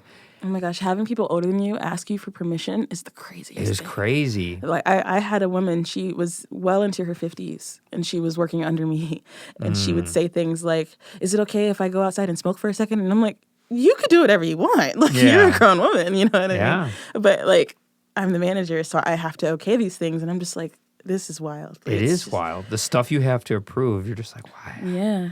Yeah, and some people are not so. If you're not going to be a manager, you don't want to do that. It's not your skill set. That's fine. Yeah. We need people who don't do that. But if you're power trippy, don't be a manager either. Yeah, that's the worst. It's the worst for managers, worst for police officers. Like any type of power role. Yeah. And you're a power tripping person. Don't do that. And if you have anyone who loves you, they should tell you like you probably. If you have a fragile ego, don't be in charge of people. Yeah. Don't do it. Yes. Yeah, it's true because people are gonna. If you're in charge of people, you're gonna get some haters. Yeah. And that spectrum of haters are going to be from, they just might not care for you to like, they hate you. That's one thing I'm trying to get used to. I think this is something I can never, not never, but something I really wish I could pick up faster is how to be okay with not being liked. You know, I'm so bad at that. I want everyone to like me all the time. Feeling? I want people who I don't like to like me. It is crazy. Why do you care? I don't know. I am just like I'll this. Teach you how to not care. Ready? It starts at birth. Oh, man. I got to start over. I don't know how to teach it because I don't know how to feel like I don't like not being like, but I certainly do not let it bother me at all because you can't please everyone. Man, it eats me alive. And I get so in my head. I'm like, okay, what can I do? What did I do? Did I cause this? And I become so like self-involved. Like I'm just. Are you a good person? I don't know. Do you think you're a good person? Would you like you if you met you? I don't know. I really don't know. Can you help me figure this one out? I'm being honest. Like I don't know. Do you feel like a bad on the barometer of good and bad? Do you feel like a bad person? No. I don't think you are either. If you're not a bad person, no one tells you you're a bad person, you don't feel like one, you're people that are close to you don't, then if someone doesn't like you, it could be as simple as they're having a bad day or it's a misunderstanding. They had a weird upbringing. I mean, who knows? And because you can't control, because you didn't do anything. I can understand being mad at myself. If I messed up and someone's mad at me, I'm like, yeah, shoot, I deserve to be, someone needs to be mad at me. Yeah. I messed up. But when you're just like doing the thing you love and you're working and you pay your rent and you have a job and you're nice and you play music, if someone doesn't like you, then you shouldn't, like, I didn't do anything. So if they don't, they're wasting their energy to be mad That's at me. easier said than done. It is. Especially in the music scene. Like when you have so many people saying so many negative things about you, it is hard to wrap your head around the fact that even if I'm doing nothing, I'm sitting quietly, I'm being private, I'm not hurting anyone. Why are they saying so many negative things about you? Is it that? Yes. I would never even pretend to understand why people like that do the things that they do because I have no idea why, you know. But I can only speculate. You know what I mean? But I don't know. I have some desire in me to not to please everyone because I know I can't physically do that, but just to be in their eyes the one thing that they're just like, this is okay, you know? And I hate feeling like anything other than that. I hate when people just don't like me. And it's something I need to work on. I really I don't like feeling this way. I mean, it's certainly not comfortable. Yeah. Don't get me wrong. It's just how you let that uncomfortableness affect you is the key to it. And a good thing whenever I'm feeling anxious about, like, did I make mistakes? That person hasn't responded to me in a while, whatever. I'll just I'll think of how I appreciate them, and I'll just send them a text appreciation, and then that usually fixes everything. Yeah. And sometimes there wasn't a problem, and it's in your head. And they're just whenever I do that, people are like, "Are you about to kill yourself?" Well, I'm like, no. I'm just telling you, I love you. Damn, I love you. Are you drunk? Maybe, but no. Yeah, it's most of the time they're just like, not mad at you at all, and you realize, oh, it was in my head. Like you reach out to 7 people, send nice, thoughtful texts, and then none of them are like, or all of them are like, what? You're cool? All right. Yeah. I don't understand. Like, nothing's wrong. Yeah. It's just because they're also in their own busy cycle of life, and they miss text messages, and everyone's a bad texter. I think this is why I was telling you that I would be perfectly okay with being famous for nothing, because I think it would make me feel that sense of, okay, people like me. Like, it's that feeling. Yeah, I don't have to worry or question if You would if get I'm a lot of liked. haters, though. Yeah. Like yours truly, like, they didn't even do anything. Why are they famous? You get a lot. You get a couple million people who hate you because you didn't do anything. That's different. Whatever. You're cherry picking your hate now. That's a good book title, Cherry Picking Your Hate. Your hate. Yeah. I'm gonna write that. I I don't know. I have a lot of work to do. You know, I never pretended to be a perfect person, but I know I have a lot of work I need to do on myself. Yeah, I mean, especially after the trauma I've been through. Oh my God. This year? Don't even get me started. you can't say that and tell me not to I get just you mean in started. general. Chicago's a hard city to live in. Like, Yeah. it's cutthroat here. Yeah, it is. It Yeah. is. No, you're not wrong. I mean, yeah, every time, and it's all relative. Like, Yeah. every time I think like, oh, I'm gonna this Columbia thing. I was like, oh, I'm teaching at the school I went to college to. It was an internationally known school in Chicago. Yeah. 8 weeks later, not coming back. Speaking of It's like, Columbia, what the heck? I have a friend who goes to Columbia in New York. Oh, nice. Yeah. And Nice. he didn't tell me until he went back because he was here for the summer. Yeah. And we were hanging out all summer long, literally the entire summer. He goes back, FaceTimes me, and I was like, how are things? I thought he was in Iowa because he told me that he's from Iowa. So I just assumed that he went home to Iowa. I was like, how's Iowa? He was like, I actually live in New York. And I was like, what? And he was like, yeah, I go to Columbia. I was like, the Ivy League school? Yeah. Like, who are you? Yeah. What is this? That's crazy that's where you teach, like, Yeah. as far as the Is Chicago he campus. studying? Mm-hmm. Yeah. Senior year there. Nice. Yeah, it's crazy. That is crazy. It is funny when you find out some people are really secretive about, Honestly, like, really private. I asked him, I was like, why didn't you tell really me? He was private. like, well, when you tell people that, like, this is how he sounds when he talks. He was like, when you tell people that you go to an Ivy League school, they ask a lot of questions. And I was like, yeah, duh. Yeah. Isn't that what? Like, I mean, that's what happens when you do anything out of the ordinary. Yeah. Going to an Ivy League school is out of the ordinary. it really is. So if you go there, yeah. I'm going to ask about it. But Yeah. introverted individuals. But yeah, Yeah, you're some right. people Like, are people can really be super, private. super private. I feel like I'm a very private person.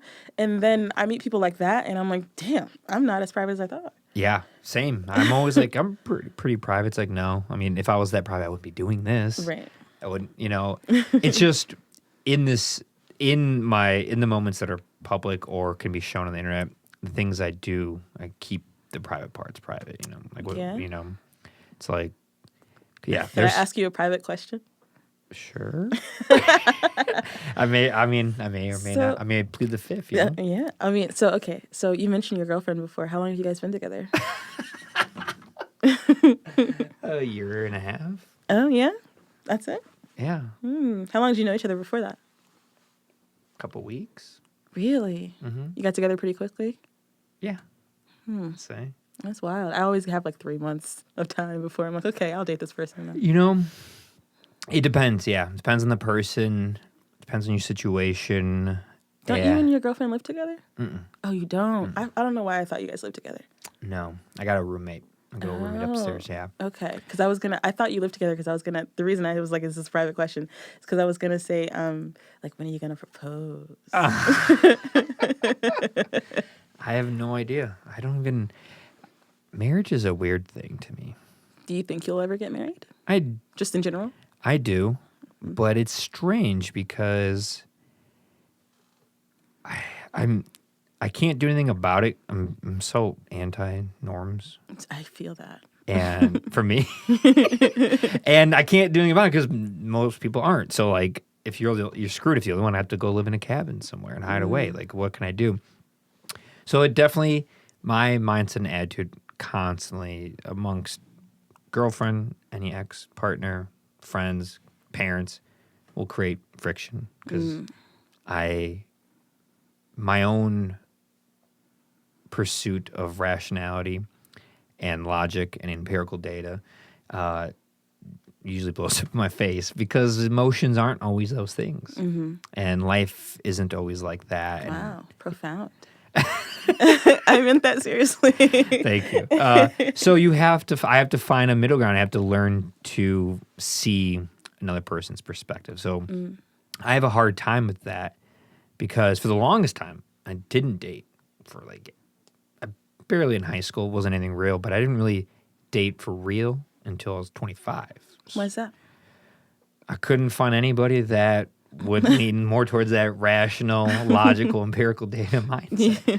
I mean, my level of someone for me to even want to ask someone on a date was I'd pick very abstract or not so popular, really cool bands I like, and if they didn't know them, forget it. What the fuck? Yeah, it was so stupid. It was stupid.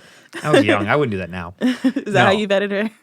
Funny enough, she was the only girl ever to know the bands I named. Really? And I'm like, so it worked strangely out. enough, you passed my litmus test. Wow. But when I was 22, I knew that.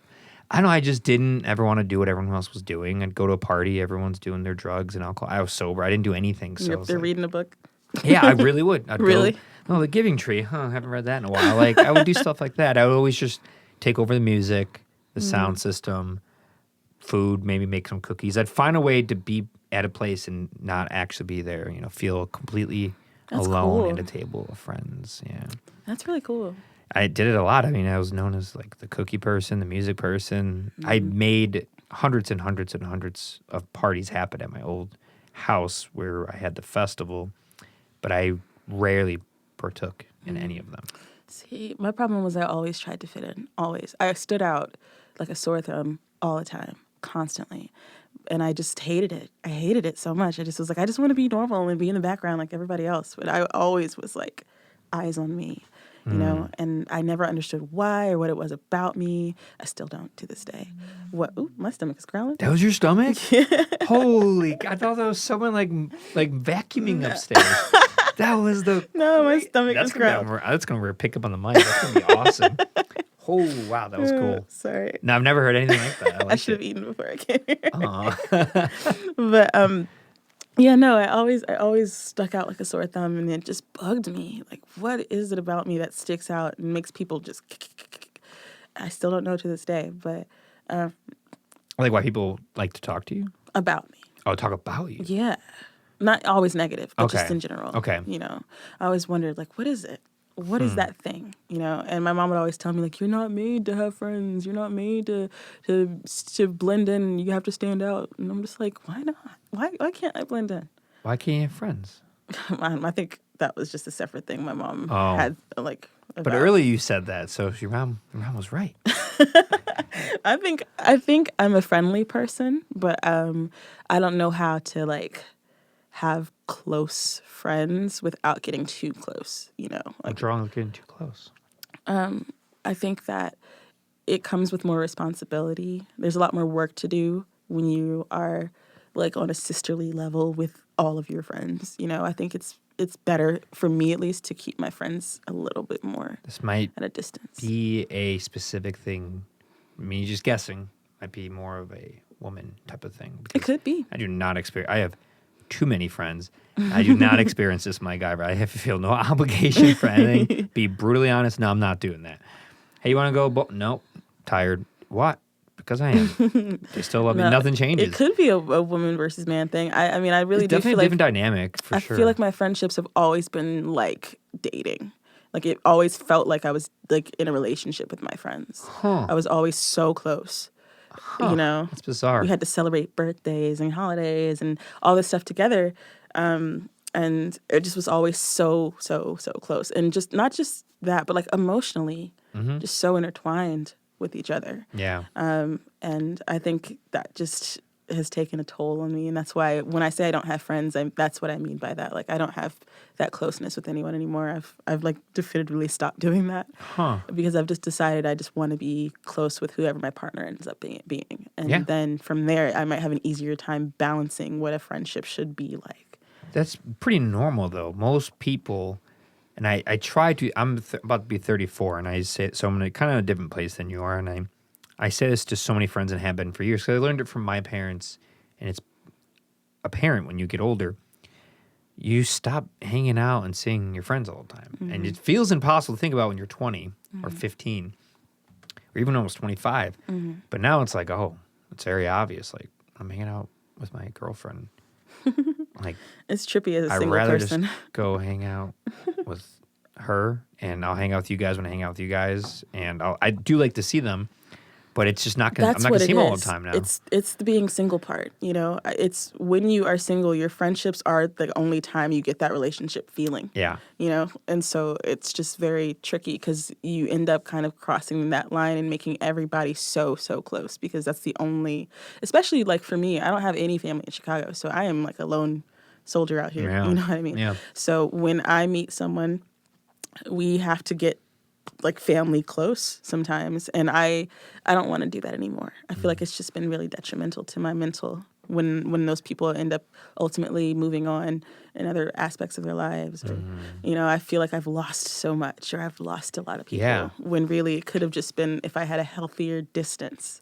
Why don't you wouldn't just feel work like on a that? loss. That healthier distance, like a nice. That's what I'm doing. You know, yeah, because I know what you mean. It can be hard, especially if you see them and you know you're like, that's not a good partner for them. Oh boy, it's like hard. You almost feel like your heart's breaking. You're like, Yeah. you're gonna marry that person? Yeah, Oh, I boy. literally sat in one of my like best friend's weddings once, and I just was like, because I was like, I didn't okay this. I need some weed right now. I can't handle this. Yeah, That's what we should have done. We should have had a little bowl.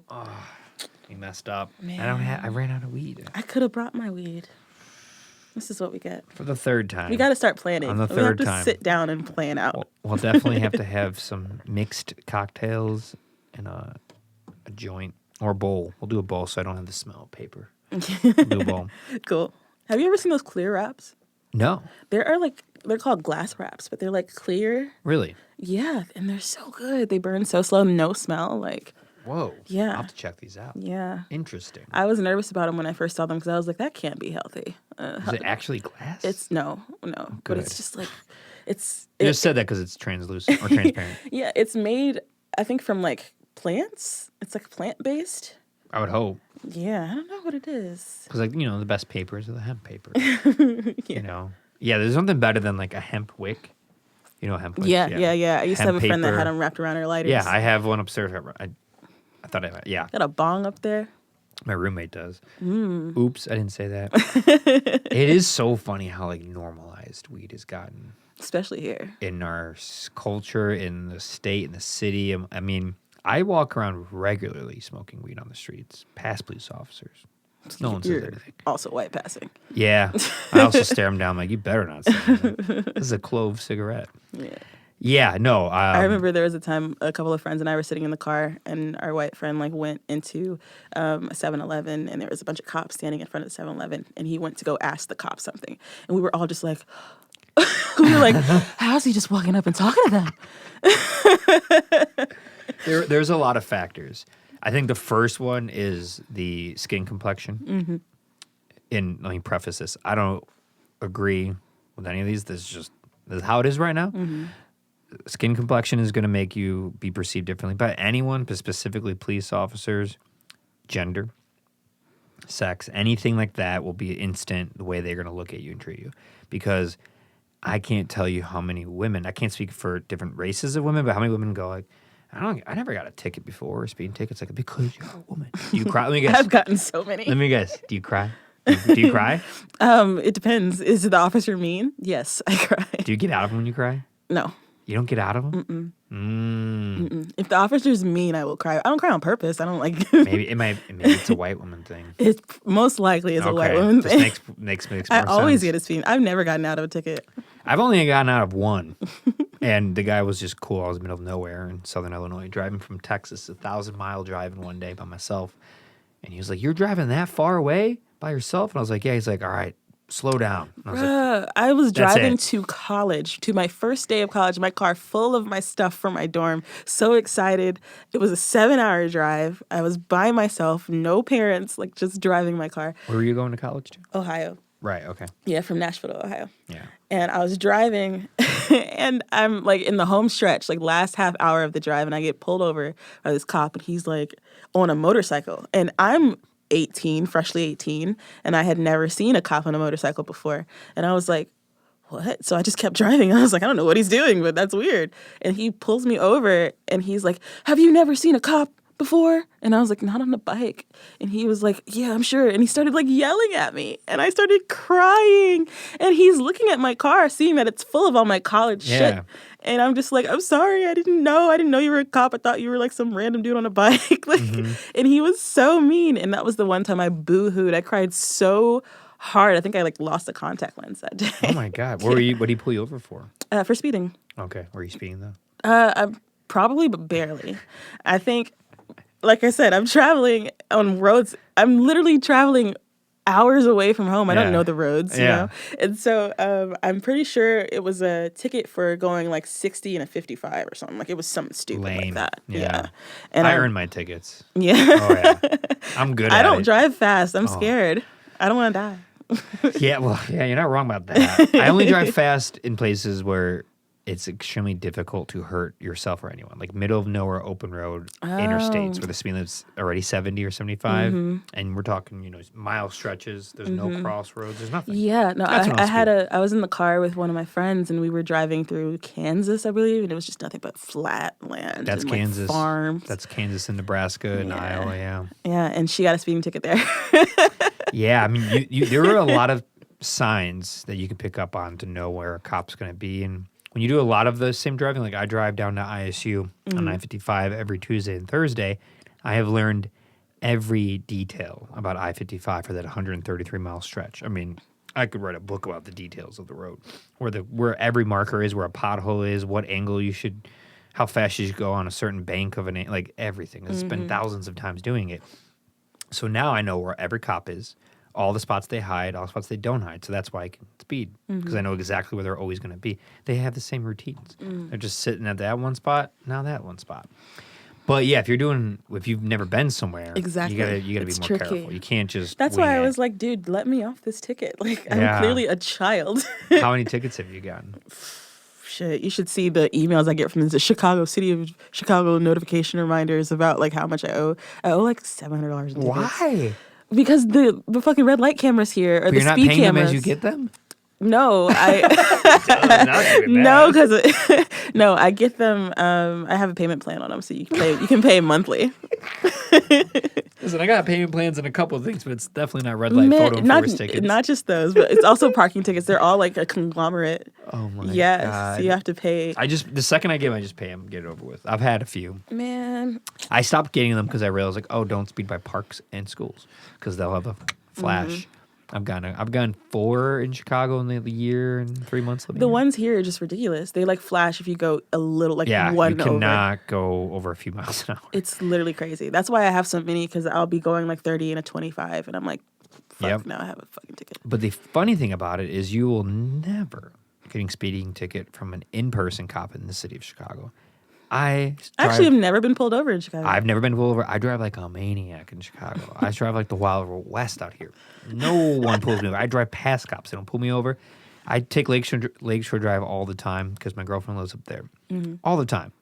I fly. The speed limit's 40. I go 70, 75. I'm going crazy. I'm going over so far that I should get in a lot of trouble. Cops don't. They will not pull you over. You have to be a maniac. No, but like no one gets pulled over in this city. You have to be doing some real. It's because the standards of a crime is so high in Chicago. That's true. You got to be doing some really rough stuff to get in trouble. That's why like people walk around drinking and smoking all the time. They don't. That's crazy. They don't get in trouble. Yeah, I'm not a big fan of cops at all. Like I stay away from them. No, I get it. I've gained a lot more confidence because when I was younger, I had way, way crappier clothes. I wasn't as articulate with explaining myself if I did get caught up. I didn't have haircuts. I just had a crazy, like, curly fro thing going on. Untamed beard. I didn't trim it and, like, comb it. I just looked like a mess. And I was treated poorly by police all the time. And then the second I started moving up in life and taking care of myself, wearing nicer clothes, having IDs I could show them that I'm a professor, works at a state school. Like these things, I'm treated differently. 100%. I've noticed it. Isn't that crazy? Yeah, it is crazy. I'm like, this is even a nicer car. I had really bad cars. Now I have a really modern Honda Civic that's nice, and they treat me differently when I get pulled over in that. Just not having a junky one versus a nice car. Same crime, same person, different outcome every time. Yeah. So, yeah, I mean, it goes to show wealthy people are treated much nicer by police. It's very classist out here. It's this country's classist. It's You our wanna know biggest something? issues. I'm really regretting not bringing alcohol because I'm cold. You're cold? I'm so Do you want a cold. sweater or something? No. I'll get you a blanket. Well, I wouldn't mind a blanket. I'm going to get you a blanket. I think that'd be awesome. Keep talking. I'll be right back. This video is sponsored by... Who's it sponsored by? Me. This is sponsored by Ben. He's cool peoples. Follow me on Instagram. My Instagram is at Friday Write Songs. My TikTok is at Friday Spam. You know, you can come check out my spam account. You know what I'm saying? 2 + 2 = 4. The square root 69 is 8 something. 3.14159. Why are you giggling? Because my roommate called this out. We had a conversation about it. It's like, I'm going to turn off the heat for the podcast because it's loud. I just washed this too, so. Thank you. There you go. The blanket. Yes. And he was like, he's like, you're going to need a space heater. I'm like, I'll be fine. He's like, is your guest a woman or a man? I was like, a woman. He's like, you'll need a heater. It's true. I mean, that's a physiological thing. Yeah. Women do get colder. I also have like the lowest iron. That's another thing he said. He's like, and they all, for some reason, are iron deficient. I was like, that's true. It's because we get periods and we lose blood. Okay. That's true. So we have less iron in our blood. That's true. That's true. It's also why a lot of older women have more falls and like bone issues because they're not told their whole life, like men are, to like work out. Mm-hmm. They're told like Pilates, yoga, walk, jog. That's not building your muscle and bone density. Mm-hmm. I'm sorry, it's not. Mm-hmm. And that's why there's a lot of osteoporosis issues and bone and muscle issues with women as they get older. Because sadly, society's like, you do those like feminine things and the men will lift weights. It's like, yeah, it sucks lifting stuff all the time and having those jobs, but it actually helps you throughout your life to have a stronger body. So when you do fall or get hurt, it doesn't affect you so much. How do you feel about getting old? I'm fine with it. Yeah? Yeah. How old do you want to get? 150. Really? Yeah. You like life that much? Yeah, I mean, it's wild, it's stressful, but as long as I can pay my bills, I don't really mind. I have a lot of fun. But like you got to choose to have the fun. That's true. It's like I just handed you a blanket. You're sitting in my basement, we're talking about stuff, gone all these places. This is fun to me. Yeah. And some people, they rather just not do anything, and those people like, yeah, I can't wait to die at like 78. Just get me out of here. Me. I'm like, damn, why so young? I was like 78 is a stretch. Really? Like, yeah, I'm like that rough, 49. Huh? 49? 50. You're halfway there. After that, it's You have just... so much youth. You look so vibrant. Thank you. It's the Maybelline Cosmetics. Maybe she's born with it. Maybe My favorite it's Maybelline was Sarah Michelle Gellar. Buffy. Really? Buffy the Vampire Slayer. Mm-hmm. Yeah. She was my first crush, too. Mm-hmm. I just like badass women. She fought and killed all those vampires. It was awesome. Did you like Kill Bill? I loved Kill Bill. Mm-hmm. I'm not joking. I've always been... I always appreciate and like super like strong, capable women. I don't find it intimidating at all. Kim Possible. Sure. I love Kim Possible. To me, I'm like, great. Now I don't have to worry about always protecting this person. They can take care of themselves. Thank God. Oh, man. Yeah. My family is very matriarchal in that way. Mm-hmm. Yeah. All the women are super like in charge all the time. Yeah. Yeah. Just yeah. Powerful women with lots of opinions. Well, that's something that does come with it sometimes. But I like it because there's nothing worse than anybody who's just like, I'm just not capable of something. A man or woman, it's just like, do something. Having a thought, have an opinion, do something. I don't know. I can't do it. I can't do that. But yeah, I've always was like, man, like an accomplished woman or a smart woman or a tough woman, like that's cool. It's not intimidating. I don't know why people get intimidated by that, but I got my own thing. I'm not trying to compare myself to you. I don't care if you make more money or stronger. Like I'm having fun doing my thing. I'm not comparing myself. You're very secure in yourself. Yeah, I think you just got to find things you like to do, and it'll make you, and you get good at them. Like, you're doing your thing, they're doing theirs. You should not compare yourself. Have you ever had any struggles with like mental health or anything? Probably. Probably no. I mean, I don't know because I've never been to a doctor about those things, but I had some hard like depression, anxiety, insomnia issues between like 17 to 24. It was a good, brutal 7 years of not knowing what was going on. Second puberty. And what it really was, now looking back on it, because I don't have those problems or thoughts anymore, it was a lot of things. I think the biggest one was having an inquisitive mind and wanting so much more in life, but being in circumstances where I couldn't get those things. Lower income, blue-collar family, no hope for college, like all this thing, like wanting the things I do and have now, but seeing this path here was impossible, and that felt very debilitating. And then I know having a little bit of a big heart and just kind of always feeling bad about everyone's like pain. I was always just like sad that people are like suffering and dying and committing suicide and all that. I took that weight on. I don't know why. So that didn't help. And then I'm feeling lonely, feeling I couldn't find a girlfriend. It just never worked, and I always felt like I couldn't meet someone I could get along with. Right. So you put all this together, and then kind of like leaving a religion you grew up with. You all that hit like right when I left high school. And then it was the housing crash 2008 when I graduated. So like there was no jobs. Any job I applied to for like a career, I was going to go into like the unions, carpenter union. They said 7-year wait. So like even a professional life just started to crumble. Wanted to be a musician and an artist and have a festival and have like do everything I do now I wanted. And everyone's like, you can't do that. Like that's for rich people. Like you just can't. So you feel like, what's the point? Apparently I can't do anything, you know? So yeah, that was the hardest. But then when I started to just ignore all of those things and just go for all the things I wanted to do, and it started to kind of build and work. And by like mid-20s, by your age, 25, 26, it all started to happen. At 26, I got into grad school. I didn't even know if I was going to graduate high school. I almost got kicked out of a community college because that's how bad I was as a student. So once it started working, all of the problems went away, and I started to realize majority of the issues you might have in life are because you're not doing what you want to do. And that sucks because some people literally can't. I was just in the right spot to where I really could twist my fate, given my financial circumstances. Nothing good, no help, but I had a home. I had a family. I had 2 parents. I had siblings who were there, not dead, not in jail, not abandoned us. So, like, just having enough stability allowed me to have, like, a foundation where I could just, like, take the risks and run with it. Yeah. Some people don't even have that. So I'm grateful that I had that. So I'm not going to be like, what was my life?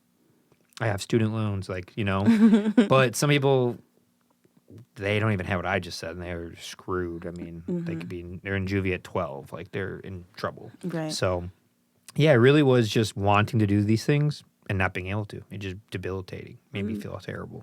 Yeah. Wow. But yeah, nothing really since then, to be honest. So, yeah. Why'd you ask that? Just curious? Yeah, just curious. You know, just based off of, you know, just what you have now and like the things that you've been able to accomplish. I'm just curious about the way that you got there. You know, it was brutal. It was bad. I mean, I'm still living with ramifications of the decisions I made when it came to like school and the festival. But I think it's worth the investment, the amount of money it took that I didn't have, the amount of credit cards I had to max out that I shouldn't have. Just like, no one else is going to give this to me. I have to go out there and take it. right? So maybe it pays off, and then after this I could pay those things off and get past it. But I wouldn't trade it. I wouldn't trade the debt for the experiences and the things I get to do, and people have gotten them that. See, I feel that so hard. I'm always down to blow money on an experience because I'm just like, money will come back, but I will not always have my knees be this good, and I will not always be this young and able to do these things. Just do it. Yeah. I'm the same way, and especially with I'm trying not to fuck up my financial health at this point because I'm getting older now. And I'm like, oh, shit, I'm going to want to buy a home or something at some point. Yeah, that's scary. That stress is very real. Yeah. I know. As I've been, like, doing this moving process, I've been looking at my like credit report and things like that, and just looking at a lot of mistakes I made in my teens. And I'm like, damn, like this is stuff I never thought about because I was like, oh, I'll handle this later. It's later now. Yeah. And I'm looking at it and I'm like, okay, time to pay some lump sums, you know, time to kind of get back on top of that. But I wouldn't trade anything. Yeah, no. I mean, it's been a wild ride, but the experiences have been unbelievable. They've made me happy. Yeah. Like I was saying, because I wasn't experiencing the things I wanted to, I felt trapped and sad. And I always wanted to help people who had less to me. And I'm like, if I'm the person who can get through this and make this thing happen and reach a big community, then I can help people who have less, and no one else is going to do it. So like, I'll do it because I can't, because I can handle the weight. I can handle the pressure. I can handle the stress. And yeah, I mean, failure, obstacles, none of those things, I just look right through them. They're transparent to me. I remember you and I talked about this. Yeah. Because like, you can't change them. Yeah. Like, I'm about to get kicked out of community college. Okay, I guess I'll just try harder and get A's. And I did that, and I did fine. Yeah. And like my first time applying to graduate school at the Art Institute, I didn't get in. And I was like, crap, that was my only plan. Would you say you're very resilient? Yeah, absolutely. And so I just redid my statement paper, redid my portfolio, and then I applied, and I got in the next year with a big scholarship. I was like, oh. So you just got like, I had to wait though. Some people just get defeated and they go, okay, I guess I'm not going to grad school. That would have changed everything if I didn't do that.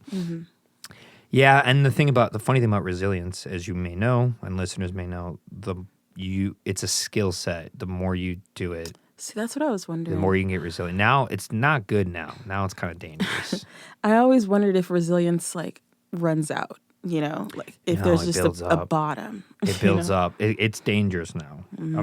I'm literally not trying to toot my own horn or anything, but I've gotten so resilient that it's made it hard to like hang out and relate to people because they just think I'm crazy. So you're just manic now? No, just like I went on like a 6-mile hike today in 20-degree weather by myself. No one else was out there. I was the only one out there. I looked. Where'd you go? All over the place. Walked around, went to the park, did some workouts at the park. Wow. I do it all year round, no matter what the weather is, to get more resilient so I can handle everything else that comes my way. It's a metaphor for life. So when things go wrong, when a pipe bursts and water's flowing everywhere, I'm just like, cool as a cucumber. Like, oh, I've dealt with way worse. That'll be fine.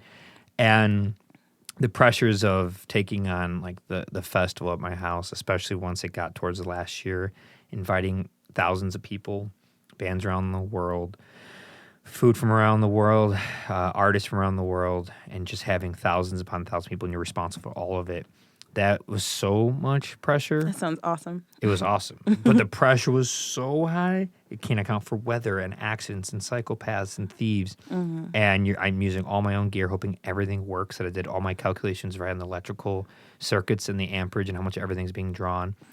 And the pressure is so high that it can kind of numb you and make you a little off. People are just like, are you on drugs? Like, are you on Adderall? I've been asked so many times, are you on Adderall? Are you on Valium? And you're like, what's your medication of choice? Because I need some of that. Yeah, so it can be a little dangerous. It's kind of like the tough dad who like served in the military. It's like he's seen such crazy stuff. I'm not comparing myself to him at all, but he's seen such hardship that everything else is just easy. He's just like, quit being a baby, man up. Because to him, there's a strobe light going on. It's my phone ringing. To that person, everything else is easy, you know? Yeah. Yeah.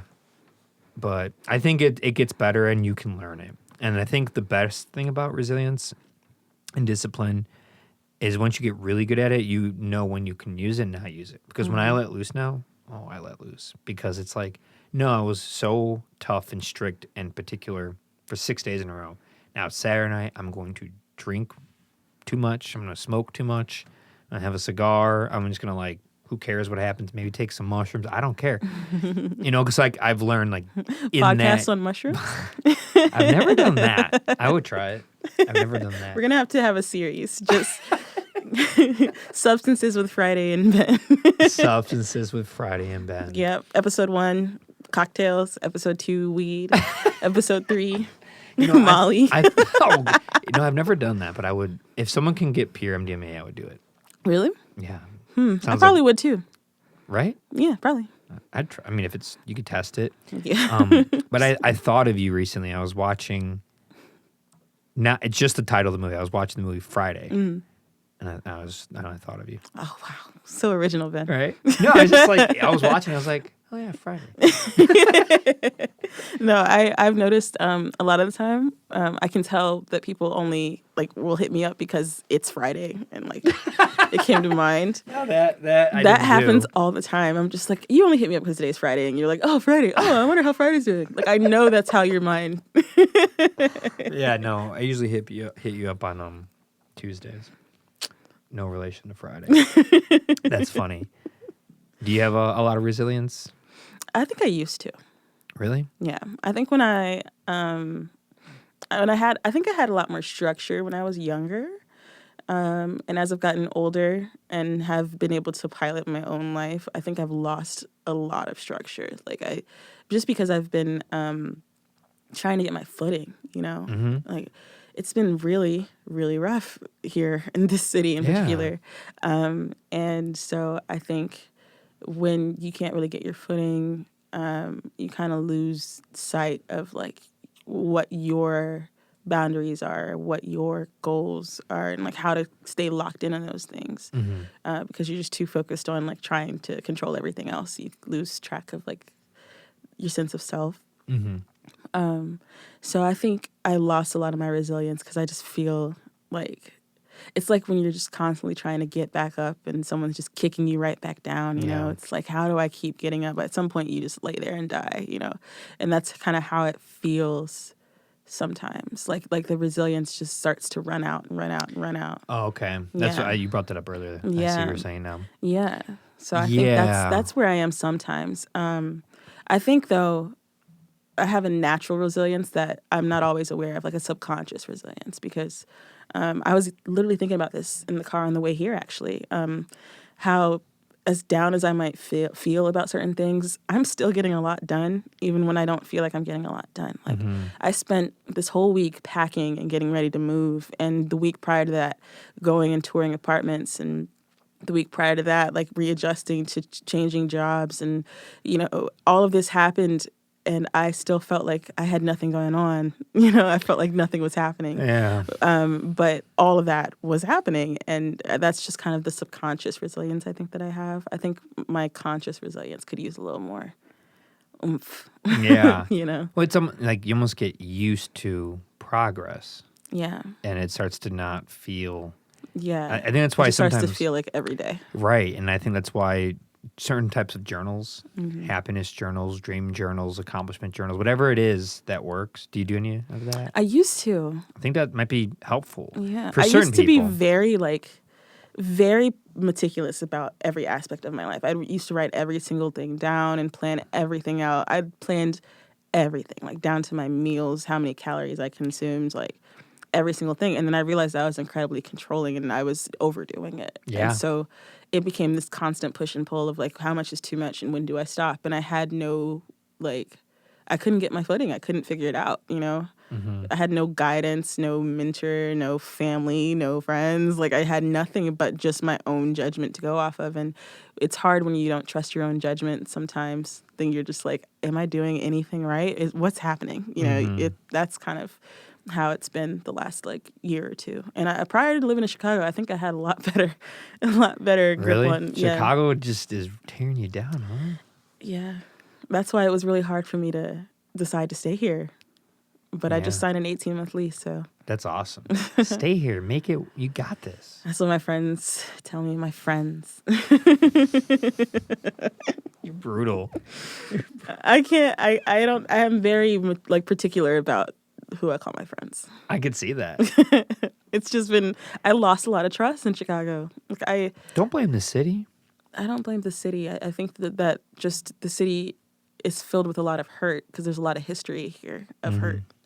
And so I think it's just a different culture. Like Tennessee felt a lot different. I think here it feels so cutthroat because everyone is so worried about people turning on them or worried, they're just worried. In my experience with people here, it's been people have been really on edge about betrayal, And yeah, I don't know. I feel like I've experienced a lot of feelings of betrayal here.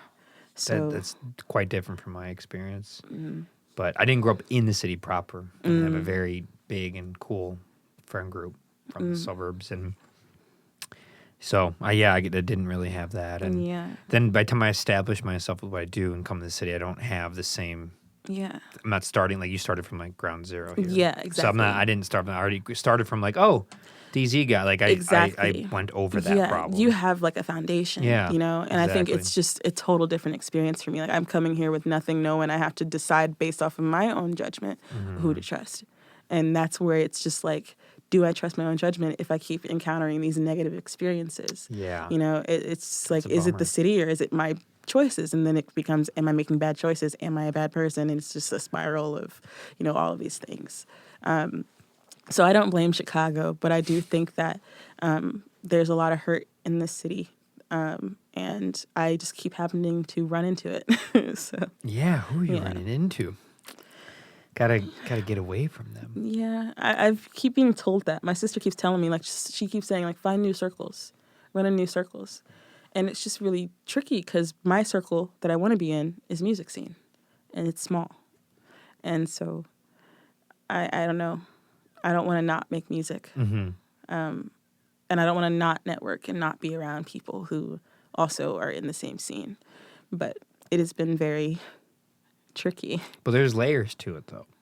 Like, it's small in certain pockets, but you can, because it's got such a large cross-genre around from north, south, west, east side, you can find the same types of bands in, like, a slightly off-to-the-side pocket. And because, I mean, I've had that thought many times, like, oh, like, if there's, like, a lull in working with clients and bands, I'm like, so am I missing something? It's like, oh, I think I just ran through all the bands in that scene. I just need to move over to a different lane and start with these new clients in a different place. So yeah, kind of just, it might take a life and perception or perceptive shift with the scene you're in, you know. But yeah, it is tricky. Bands don't let. I love musicians. I love bands. I've talked to thousands and thousands, but don't let really polite, liberal, highly alert. I'm trying to say everything but woke. Highly alert of their surroundings and culture and people and educated people. Don't let them fool you, because I've heard some of the nastiest trash talking from bands to other bands, like true gossip. And I'm like, man, we're supposed to be these like woke people who like, no. I think there's a difference between gossip and sharing an experience that you had with someone that's affected you. Yes, you know? There is a big difference between gossip. Like, I talk about people in my life too, but it's usually out of I'm happy for them about something, or I'm sad that something is happening to them. It's never that, like, can you believe Friday's earrings? Like, can you believe that you can hula hoop with those things? Like, shut up. Can you this awesome blanket she has on her? She looks like a queen. I specifically chose these earrings for the camera. I was like, they're going to show up on camera. I love them. I was giving you a hard time. But that blanket right now, you look feel so like regal. You're just like, yeah, I'm cold. Bring me a blanket, bitch. Man, this blanket's warm as hell, too. Isn't it? It's so good. I just washed it. Aren't you lucky? Thank you. Yeah, it's gotten cold. My I went upstairs to get it. My roommate is watching TV and he has his heater out because we have to turn off the heat for the whole place to do this. Oh, man. And he just laughed. He's like, yep, she needs a blanket. Man, because we did this in the summer last time, so we didn't have to worry about that. No, the opposite problem. Sometimes there was in the a fan summer, on I have to sometimes turn off the AC so we can talk, and it'll get really, really hot. Yeah. Especially on the third floor. So hot. So the summer and winter seasons with the podcast are a little tricky if you have someone living with you. But it's not that bad. Have you had your roommate on the podcast? Not yet. Why not? What's the holdup? So we were waiting for him to finish graduate school. Now he's going to go and try to get a PhD. I'm telling everyone his secrets. So I was debating, like, should I wait when he's doing that? Because, like, we talk so much. I mean, him and I have a podcast every day. We talk a lot. We're very close. We talk a lot about a lot of good stuff. He's very smart. So it's like, it's like we'd have to just get, like, really high and talk about like space or something, because we talk about so many, everything I want to talk to him about on the podcast, I already do it with him. Yeah. Because he works on the CTA extension projects. I'm like, that's cool. I want to talk about public transportation and how they're doing this and its effects on people. And he knows all the data and stats. But I already do that with him at breakfast or in the evening, you know. But yeah, I mean, I have a couple friends that are really cool, but I'm so close to them, I already talk all the time. So I'm like, what do we even talk about? But I need to start getting some more friends on. Especially if you haven't seen Wild, it's cool way to catch up, you know? Yeah, that's good. That's a good idea. I have the fattest cramp Fattest cramp. in my ass cheek. It's probably good been sin for a while. Guess we've been going for a bit. How long? Much longer than last time. Have we? 2 hours and 25 minutes. Wow. Is that longer than last time? I think it was like an hour and 40. Yeah, because I had a date. How'd that date go? Wait, I remember the details of it. Yeah. You were going on a rooftop pool downtown, or like either the Loop or River North. The Loop. The Loop. Yeah. And I was like, that's a weird first date. Really weird first date. But it was with the lady, so it wasn't weird. What's that supposed to mean? Because you can do first dates like that with women. You can't do that with men. It'd be weird. Yeah, you're right. Hey, we talked about that. Yeah. Yeah, you're right. You're right. It is. I wonder what a man to a man, though. Oh, yeah. I don't know. I feel like a first date, like a man. The gays man, move fast. I was literally. Well, you could say that. I'm not gay, unless I'm not aware if I am or not, but I don't think I am. And so it's strange if I say that, I guess, but I don't know. I guess it depends on your intent behind it, right? I mean, I've been seeing a guy lately, and it's been a humbling experience. Why? Because it's a man, and I'm just like, I have feelings for a man again. Why you say like that? You look disgusted. Because it's a like, man. What's wrong with a man? What's not? Damn. No, I mean, no, he's wonderful. No. Tell me how you really feel. He's so awesome. And it's been going good. We had such a good conversation today because out of nowhere, he just was like, we should talk about what's going on between us. And I was like, that's so, okay, yeah, that's so hot. I'm down for that. Why are we not expecting that? No. Why? Because men don't ever want to talk about their feelings with me. They like with women, it's just so rare for me. It's so rare for me. Like, I always have to initiate the what are we conversation. And he did it this time.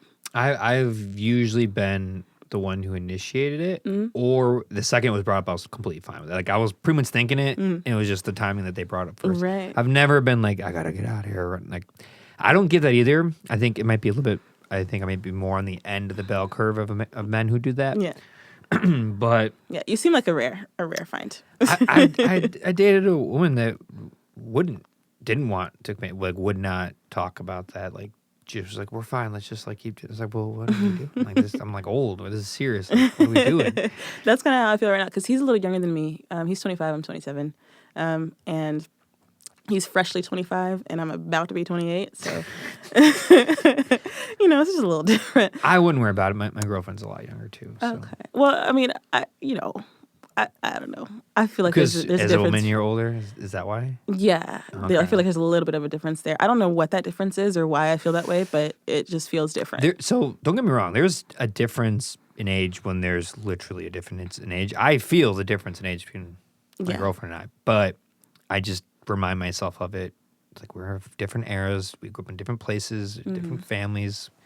What can you do? It really comes down to their core mentality. To me, it's the core mentality of like some work ethic and fun. Because if you have some good work ethic, I don't really care what you do. Do you want to do it? Do you like doing it? Are you striving for something more? Yeah. Then just do your thing. That's all that matters. That feels like because he was talking to me about that because I just now transitioned to a new job and I've been interviewing for other stuff and he's just like, do you have any leads? And like I can tell he's just trying to make sure that I'm like actively going for a goal and like trying to, you know, be an active member of society. And I'm like, I like this. I like this energy you're giving. Doesn't matter what it is. Yeah, he just wants me to be good. Just find something you want to do, strive for it, try for it, do something good with it. Yeah. And then the fun thing. Can we do fun? Can I be goofy and dance and Target when like a song comes on and you're not going to roll your eyes and think I'm a loser? Because I do that. It's crazy that's it. When I met this guy, I was immediately attracted to him. right away I was like, oh my God, who is that? Like, I need to know who that is. And then it was actually while I was at work. He had came into the bar while I was working. And I was like, I don't know who that is, but I want him. And The I old want him bar now. or the new one? The new one. Okay. And I was like, I want him, and I want him right now. And I just Is he knew. as good as the bacon appetizer at this place? You know, that crispy bacon? You know what I'm talking about. Yes, I do. And he is delicious. That's a deep cut. That was a Chicago deep cut. For those who'll never know. Yes. I know, though. Yeah, That place has got some good food. That's fucking amazing. It's food. dangerous. You know, he definitely, he's You were yummy. not expecting me to say that. I wasn't. It caught me off guard. But no, he's definitely pretty yummy. And I met him there, and then he came in a couple of times, and I just was like, is he trying to see me? Like, I started making it about myself. And so I ended up he asked me for my social media, and, you know, we exchanged numbers and stuff. And then it wasn't until I left that job that I posted about how I was leaving it and the reasons why and everything. And he messaged me, and he just was like, I'm so sorry that this is happening. I really wish that it didn't. And I started a conversation with him from there. And then I told him, I was like, I'm probably going to leave Chicago. I'm probably not going to stick around. But, like, you know, it was good to meet you. I wish we could have had more time to hang out. And he suggested that we hang out before I leave Chicago. Next thing I know, he and I keep hanging out, and I'm like, now I don't want to leave Chicago. But I don't want to say that I'm staying for a man, because I'm not. It took a lot of external like a lot of decisions, but it didn't hurt.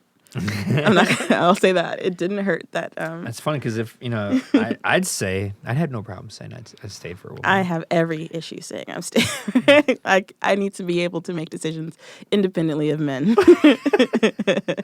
And so I definitely didn't stay for him because it was very freshly new when I met him. But it was nice to have some hope for like a reason to stick around, because I was really giving up.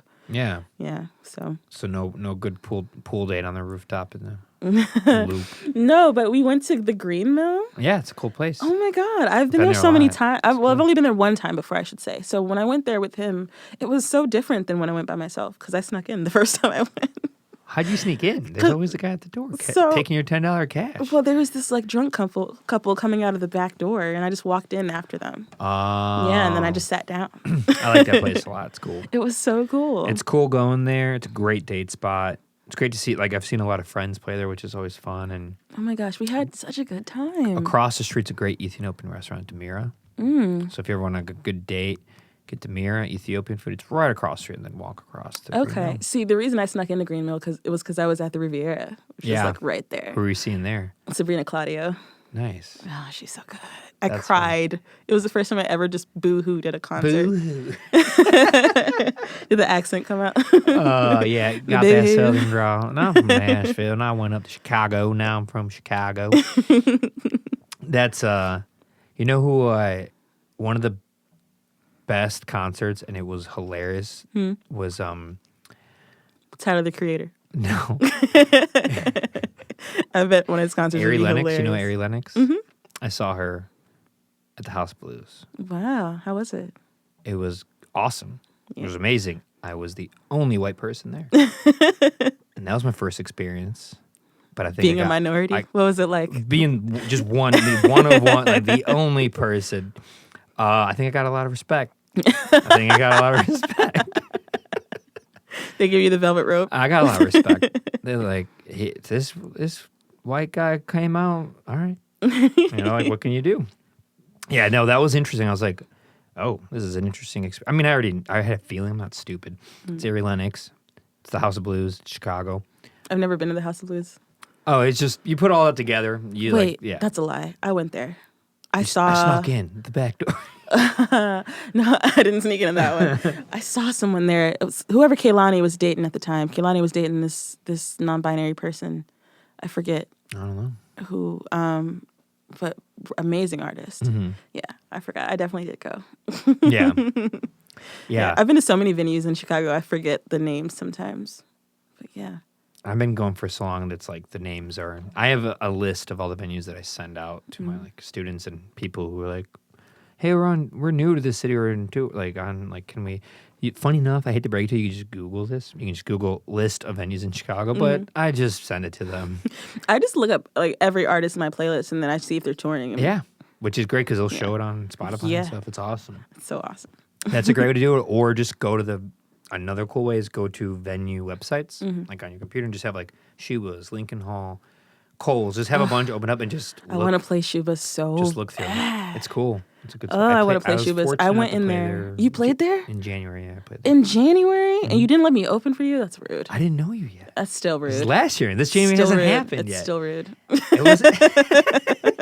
I was playing guitar in a band with my friends. They were from New York, and they were on a Midwest tour. They needed someone, so I joined for some shows. Why are you flipping me off? Not bad. We were playing some shows. No. It was cool. It was a great time. So it was cool because I got lucky. It was a sold-out show, so I was like, wow. Yeah. That's always overwhelming. It was nuts. I was like, I went get to a sold-out show at at Shuba's a couple of times, and I was like, I need to open for someone who sells out. Yes. It's the type of venue where it feels sold out because it's so tight and packed. Like, there's no space I just open. want that feeling so bad. That wall-to-wall compact show. Yeah. I want that feeling. It's the first time I ever had it. So think about this. You're 27. I didn't have that until 33. And I've been playing shows and putting out albums and playing and recording since I was 16. So it took 17 years just for that. I mean, I played other shows, but that was the first sold out show. Yeah, but it wasn't even for me. So I want to do that. I want to open. I don't even want to headline it. I want to open for someone and do it. You could do it. Just keep shopping around. I will. I have had close friends, play Shuba's, and I'm just like, you can do it. That Empty Bottle. Have you played Empty Bottle? No. That's a good one too to play. Okay. That one's a little easier to get into. Well, I'm on the hunt for new band members. Yeah, let everyone know. I need a new drummer. If anyone wants to be a drummer in my band, you know what I'm saying. Tell everyone where they can find your band. Oh, I did while you went and got the bike. Oh, really? Friday James at Friday James everything. At Friday Writes Songs on Instagram. I guess not Friday James everything. Friday James on nothing at all, actually. What's your middle name, Friday? So my name isn't Friday. I know that. But I remember asking you, I was like, just call me Friday. I was like, all right, just call you, that's what you want. But my middle name is Shanae. Shanae. Mm-hmm. I'm changing it. James is your last? No. Is it anything? It's my stepdad's last name. Wow, you're just being cryptic out there. Yeah. I've had some... clearly I have stalker issues. Yeah. The stalker thing, I'll never understand it. I mean, I have been madly in love with women that have broken my heart. Well, like one. I didn't stalk at all. I don't understand. I'm just like... I think stalking has to do with... It has to be intertwined with some level of rage. Oh, something going on. Yeah, because you can't just love someone and stalk I them. didn't I think even you want have to to be see angry their with stuff. them. I was like, I don't want to be more sad. I'm just gonna like stay away. Yeah. Like I want the opposite of stuff. Yeah. I mean, even though you're just so heartbroken, but like, yeah, it just doesn't. I've never stalked anyone either. At least No. I don't think I've stalked anyone. It doesn't compute to like truly stalk. Maybe like you don't know you're doing it. I think there's a little bit of like light creeping you do on the internet, like on Instagram. But I'm talking like going to their job, their school, their house, they frequent a park, so you go there, like that kind of stuff. Yeah, I can't imagine doing all that. No, and that is real. People do that, and that's messed up.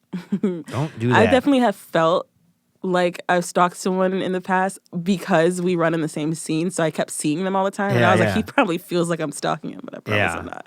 Yeah, I promise I'm not doing it. But like running in the same circles and like having all the same friends, going to all the same shows, hearing about each other all the time, like it starts to feel like too intertwined. You know? But I mean, it's bound to happen. Yeah, right. You look like you're getting colder. Your feet are getting cold. Your toes. Just a little bit. Yeah. Well, we can end soon anyway. We've been going at it for 2 hours and 33 minutes. Yeah. I mean, whenever you're ready, I'm ready. My toes are cold too. I'm sure my roommate's like, can you end this thing so we turn the heat back on? Well, we have to make a plan for our next time we get together to actually have cocktails or something. We'll have cocktails and a bowl. And a bowl. Yeah. We get crossed on the I have podcast? no problem smoking joints, but I don't want to have paper burning down here with all the gear and stuff. Okay. I'm very anal about my I'll equipment. get you the glass wraps. There we go. Yeah. There we go. Maybe take some edibles. On the pod? I got nothing else to do. I'm home. Damn, son. There's a food tent right there. You got to crash right there.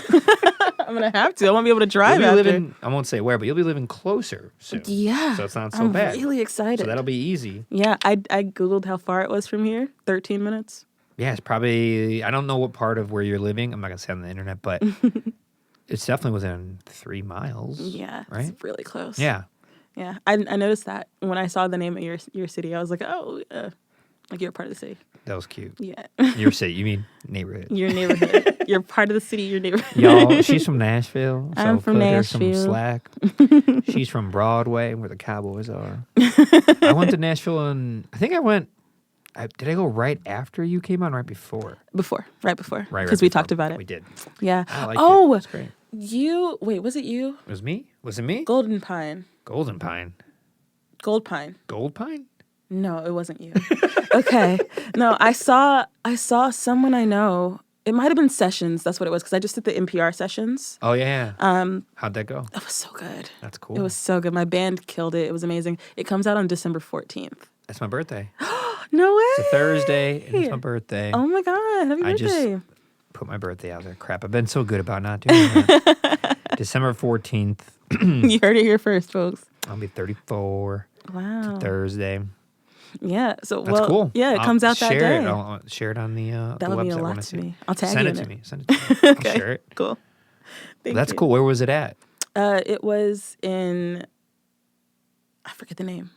What city? In the city? It was not in the city. It was outside the city for sure. Okay. North, south, east? DeKalb? DeKalb. Yeah. Oh, at Northwestern. Yeah, Right? Is that Northwestern? I think. The university? Was it at a Oh school? no! It was literally like a radio station. Okay, because I believe that might be affiliated with Northwestern, because that's where Northwestern Yeah. is.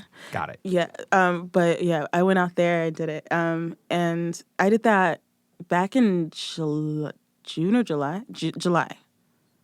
June or July. Right. Yeah, I don't know, one of the J's. And It's January, too. not that one. But yeah, that comes out on the 14th. It's going to be cool. But my band did amazing. The set was beautiful.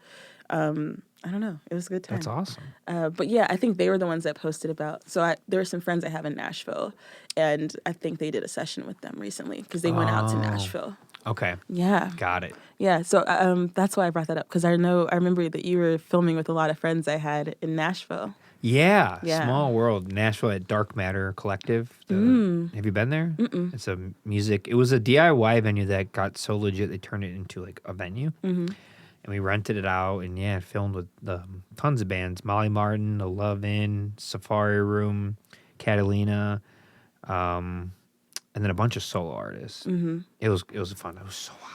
Man, next time you go, let me know, because I unlucky. can refer you to Yes. some really good artists. I'll be going there again.